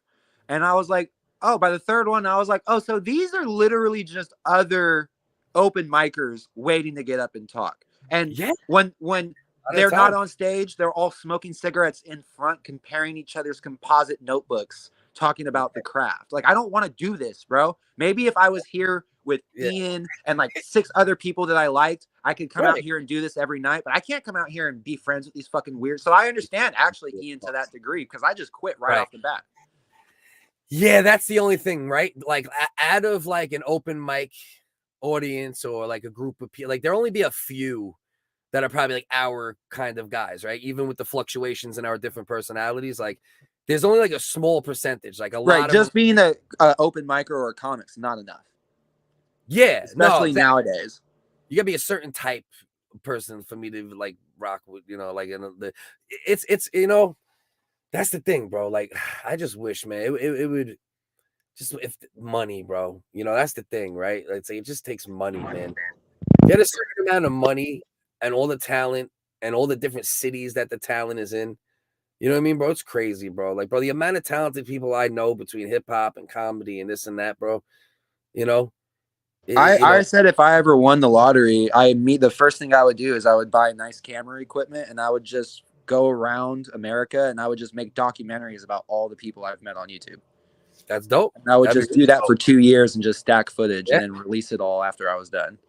Yeah, you love the documentary shit too. We gotta talk. We gotta maybe like look for like a fucking dope subject or something. Yeah, I've been thinking about trying to figure out. I actually have a channel I made and it's all branded and ready to go, but I just don't have any real inspiration for like video ideas. I don't really want to do pure documentaries. I don't want to do like video essays either. I want to kind of do something in the middle, but I haven't really figured it out yet. And I don't want to just talk about the same things everyone's talking about in comedy. Like, I don't want to be another one of those channels that just gets their news from Kyle. Which is what all those channels are doing. It's another niche thing, right? It's like very niche. It's like there's a ceiling for it. It's a good ceiling. It's a good ceiling. You could do well. There's got to be better ceilings though. Because even nowadays, like I'll talk to people about podcasting, and people be like, "Oh my God, have you heard of the Monday morning podcast?" I'm like, "Oh, you young one, you have so far to go." Right. Exactly. I was listening to that literally 10 years ago. Yeah, I'm like 7 on that probably. overall. Yeah. I got into podcasting in 2010. So like I'm like all this shit to me is like I feel like I've watched it all happen. And every year Ian's like, man, too bad we didn't start sooner because everyone has a podcast now. And then every year there's more and more and more podcasts. Right. Yeah, I'm about 2012, I'm gonna say, when I really started getting into them heavy. Like I listened to a little shit prior, like Kevin Smith. I listened to some of his podcasts early on and a couple of random people, but probably like 12, 13 is when I became like, you know what I mean? Heavy on it, you know, real heavy on it. But you know, it's shit. Yo, man, we'll talk about this for a minute or two, then I'm a boogie. It's all good. But because I know me and you, bro, will fucking like this won't stop. And I got shit to do in the morning. Your fucking cowboy ass is gonna take mushrooms at 12 a.m. You know, I got some stuff to edit later, so I'm just killing time. Right, that's what I'm saying. You know what I mean? Like I was literally hosting my daughter's friend here today all day and fucking making sandwiches and dinner and shit. You know what I mean? Like shit is real out here, bro. But the Chris Delia documentary, I didn't get around to watching it till maybe like a week ago. God damn, that shit was good, bro.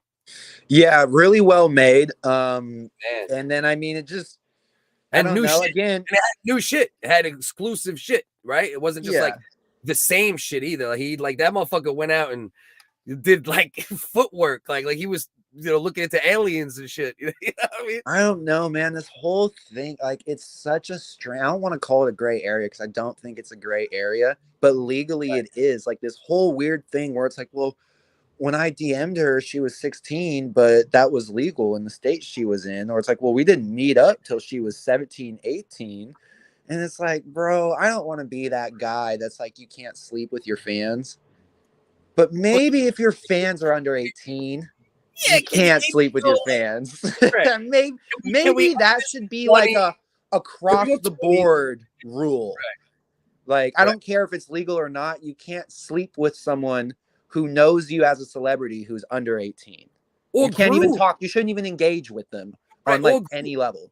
Or know you might fuck them once they're 18. Like, you know what I mean? You know, it's got to be, you know, because, I mean, and it's his age too, right? That's a factor too, right? That motherfucker's a 35, 40-year-old dude, bro. That's what I'm saying. If he was there's this one YouTuber, you can look it up. There's a whole thing, Call Me Carson. He got like canceled because he fucking was talking to a 17-year-old fan on Discord. But he was 19 at the time. Oh, and in the state he lived in, the age of consent was 16. That's silly. So like to him, literally silly. Yeah, that's but to him, he's like, what did I do wrong? Right. But everyone on the internet was like, you're a pedophile. And I'm like, bro, we can't be calling 19-year-olds pedophiles for talking to 17-year-olds. We can't. That's silly, bro. Because 17-year-olds are actively trying to fuck 25-year-olds. So, bro, you know, 19, 16. The 3-year thing is like, you know, the limit in a way. 3 years is a good limit. Yeah. And I guess it depends, bro. I don't know if you knew him. Like, fuck, bro. Like, I knew a guy when I was a kid. He fucking lived on the same block as us, and like he was like the older brother of this girl we knew, and he went to jail, and we all used to call him a pedophile. My fucking friend ended up dating the other girl, like his sister, and what we found out was after a long time, she was like, yeah, my brother had a girlfriend. She was 16, he was 17, he turned 18, they got into an argument, the dad didn't like him and called the police and had him arrested, which I wasn't there. I don't know if that's true or not, but the look on the guy's face, bro, when I seen him around a couple of times was like, I want to fucking die. Like it wasn't remorse. It was like, it was like, I hate everything. I think he killed himself, bro. Actually, I think he killed himself. I mean, what worse thing to be, you know, accused of? Exactly. You know what I mean? And like he was on the list and everything. Like he had to knock on doors, do the whole shit, bro. And then when we found out list that don't belong on that list, that's he was 18 and she was fucking. He had just turned 18 and she was 16. And I'm not saying the father should be comfortable with it, but the father should approach him and take him by his neck, right, and be like, "Stay away from my fucking daughter, or I am gonna murder you." You know what I mean? How is that illegal? But then DMing a 14-year-old and being like, ooh, you should come see me in a couple years. How is that legal? ridiculous, bro. And you're 35 on TV There's playing no a pedophile on TV. Yeah, there's no gray area. To be honest with you, when it comes to that, like I thought there was gray area with the Chris D'Elia situation until I watched that documentary. Right. You know, you really like because I, you know, like I always like, you know me, bro. Like I don't like labeling horrible things or labeling shit unless I can really say it. You know what I mean? But I don't know, man. That motherfucker might have lost his gray area with some of the shit that would like that. I think the gray area is gone. I think and I don't necessarily think he's like the P word fully. You know, I don't think he's a full blown pedophile. You know what I mean? Like you know, like in that like you know the most extreme sense, right? Like literal sexual contact with like you know 15, 14. You know what I mean? Yeah. But even 16 for his age is way too sketchy. 17 still. But sketchy. that's legal in some places, Focus. Yeah. If you're in the state of Washington, you can fuck a 16-year-old. They don't care how old you are. I don't know if it's because there is a limit, right? In states, not in Washington State, there's not.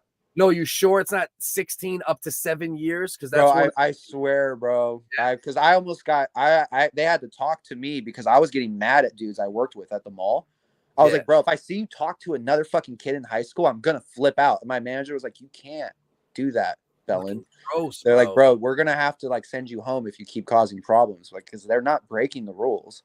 And I like because I was from California, bro, and I was in how old Seattle. were these dudes? What was like the age on these dudes? The biggest offender was 25. Yeah, no, 25. He was like a dude that just got out the fucking Navy, and he was telling me all types of crazy. He's like, bro, we went to Thailand. It was so much fun. And I was like, don't ever tell me about that story ever again, bro. I don't want to hear it. You did in fucking Thailand. Yeah, fucking yeah. 25 don't fly, bro. Like you said, the 2-3 year thing in that age group, you know, like, you know, I can like as far as like from the guy not being a piece of shit, right? Like, you know, fully, right? But you know what? But I also think at this point, I think, thank God, right? We'll get to the point where even maybe that we got to consider, right? You know what I mean? Like, just make it fucking at least 18, no matter what, period, point blank. You know what I mean? You know, but at the same time, I wouldn't demonize a 19 to 16. You know what I mean?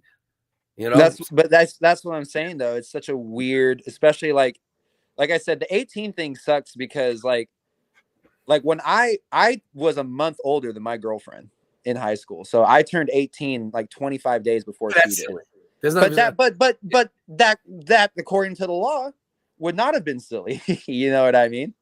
Yeah. Like technically, I guess that's technically not cool, but it's weird as fuck. Yeah, I can't have a 25-day difference between me and the person I'm fucking. What do you think I am? 26 days old? I do think though in most states it's like there is an age fluctuation. There's some, bro. There's some. I don't know if Washington's one of them, but there's for sure some states, the Anthony Cumia states, where you're just allowed. You're allowed to do that. Yeah, it's fucking wild, bro. And that's why it's good, right? It's like I hate the dudes getting mislabeled, right, or blatantly lied labeled, right? But it's like, thank God, bro, because bro, I got 10 years on you, bro. You know what I mean? Like, I think a little more even. You know, in reality, you know, not 35 a bunch of times in reality, you know what I mean? And when I was coming up, you know what I mean, bro? Like the shit, bro. I mean, bro, it was literal, bro. Literal, bro. No, 20% of girls getting picked up. No, like, I know that we were just talking about 30%. That in Discord the other day. Fucking being like 15 and having a crush on a girl, and like a guy in a Jeep with a beard pulls up and she gets in it. You're like, what the fuck am I supposed to do? Right.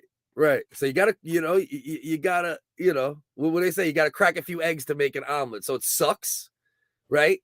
That the misclassifications happen, but thank God as well, right? Because we just didn't give a fuck about kids for a really long time. Well, what is crazy is like with the Chris D'Elia thing, it's like we're so like put on to the whole situation now that we're like so conscious of it that people are like, let's hear him out first. You know what I mean? And so that gives room to people like Chris D'Elia to be like, no, it wasn't that bad. But then, I mean, Louis C.K. to me did absolutely nothing wrong.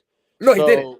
No, he didn't. The one thing he did wrong is a moral conundrum, right? Which is used his power a little bit to beat off in front of bitches. But he asked, you know, and he asked, and he didn't touch him. Right. It's weird. He's a creep, but he's not like you know what I mean? It's just creepy. You know what I mean? But it's not like, you know, yeah. It's just weird behavior, but it's not anything you could put anyone in jail for. It'd be like if I went over to her girl's house and I found out that like she likes to pick up her remote with her ass before she uses it. Like that's weird. And that kind of turns me off for sure. But I can't get mad at you for that. Yeah. It's just weird. You don't need to lose money for her to go to jail. You know what I mean? Or, you know, anything. Yeah, bro, I can't even believe Chris D'Elia still has, like, I know his fan base has shrunk in spots, but I still can't believe he has even. It's just crazy how he just does The Fighter and the Kid and his own podcast and is like completely blackballed from being on anything else. And he still is like acting like, oh, thanks to the fans for looking out for me. It's like, how much fucking money are you still making off of podcasting, bro? We're like, and his brother, and he's got the podcast with his brother, Lifeline. Oh, I didn't even know about that. Oh, it's an advice podcast. Oh shit! Really? I actually am so glad you told me about this, bro. And his brother, Matt Delia, literally advertises on a .com where it's like $20. There's like packages for advice. You know what I mean? Oh, dude, they're red pill. Yeah.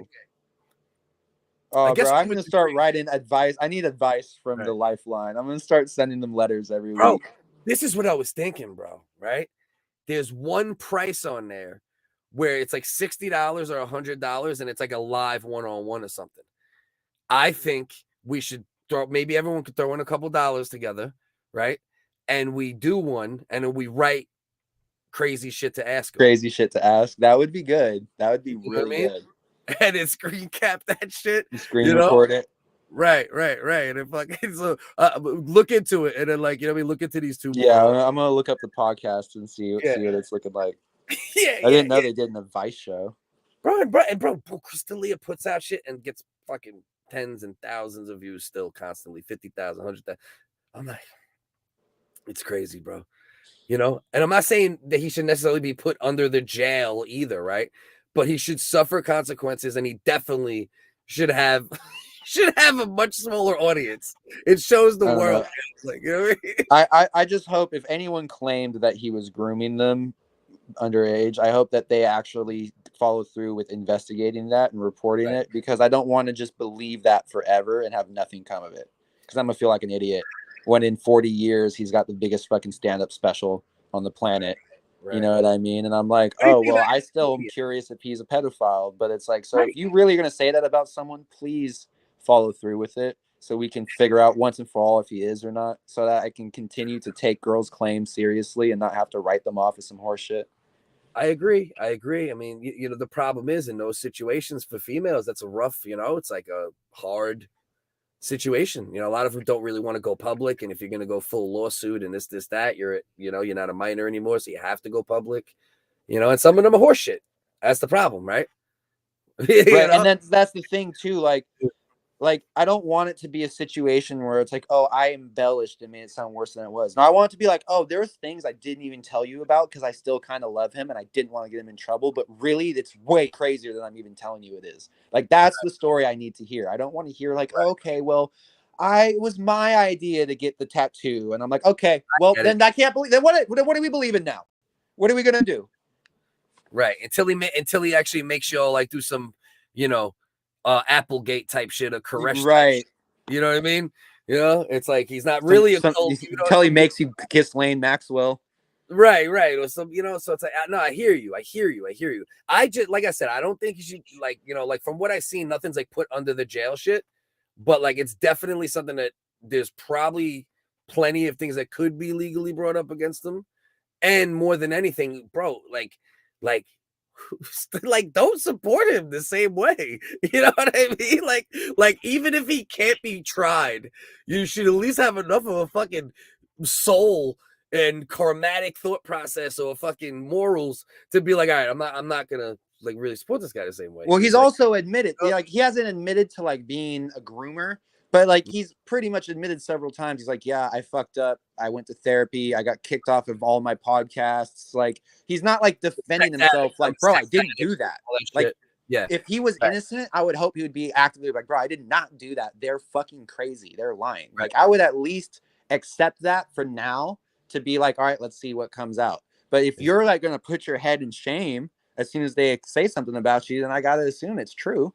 Bro, when he first came back, right, originally like a year ago and did that little fucking first video, I was like, this dude. The balls on this guy. Yeah, I was like, the balls. And I just knew he was like lying through his teeth about certain things. You just tell, bro. You see the guilt. He didn't seem like a man who like was railroaded. You know, he seemed like a man who was guilty and trying to come back. He was trying to repair something. There was and that's when you watch the documentary, he's calling the girl like, hey, I just want to know if like you could take all that stuff down. I really miss you. Like he's still doing it now, like actively now. He's still doing it. I was like, this motherfucker is he's a real piece of shit. He's not just playing one on TV. He's an actual piece of shit. What about this though? Before we leave focus, Bill Cosby said he plans on touring next year. Jesus he says he's excited to show his fans the Bill Cosby they've all grown to know and love. Bro, and he literally got out of jail on such a technicality. Right. It was basically they got him on Double Jeopardy, right? And they were like, no, you can't. What happened was they agreed not to submit a certain thing, right? Like a certain statement, and then they used it. But there was a kind like you weren't allowed to, like they weren't allowed to reveal this, right? Because he basically made a confession where he confessed to the like more recent one, like or I used to put drugs in women's drinks or like literally, and he said it factual, but it wasn't admissible, right? So his lawyer found that and was like, oh, you got to let him out because that's what put him away. And you weren't supposed to use it. So therefore, damn, that's so crazy. You wonder with someone like Bill Cosby has so much money. Did the lawyer like see that coming and just let the trial go and be like, hey, if they fucking get him, we have that back pocket. Get him out. Fucking, it'll Double better. Jeopardy.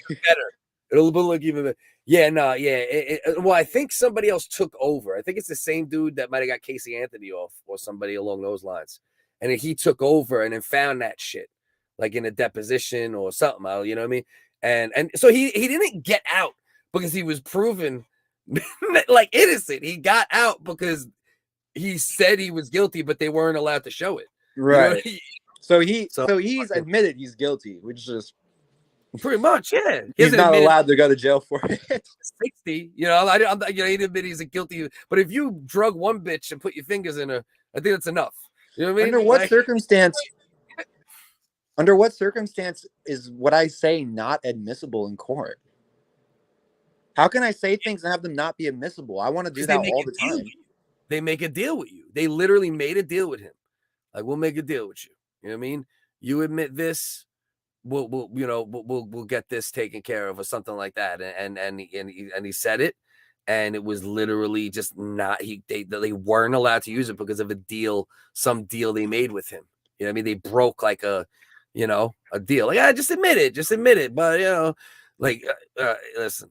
And he's touring again, and you know what? He's gonna sell tickets, right? I think he's gonna sell out.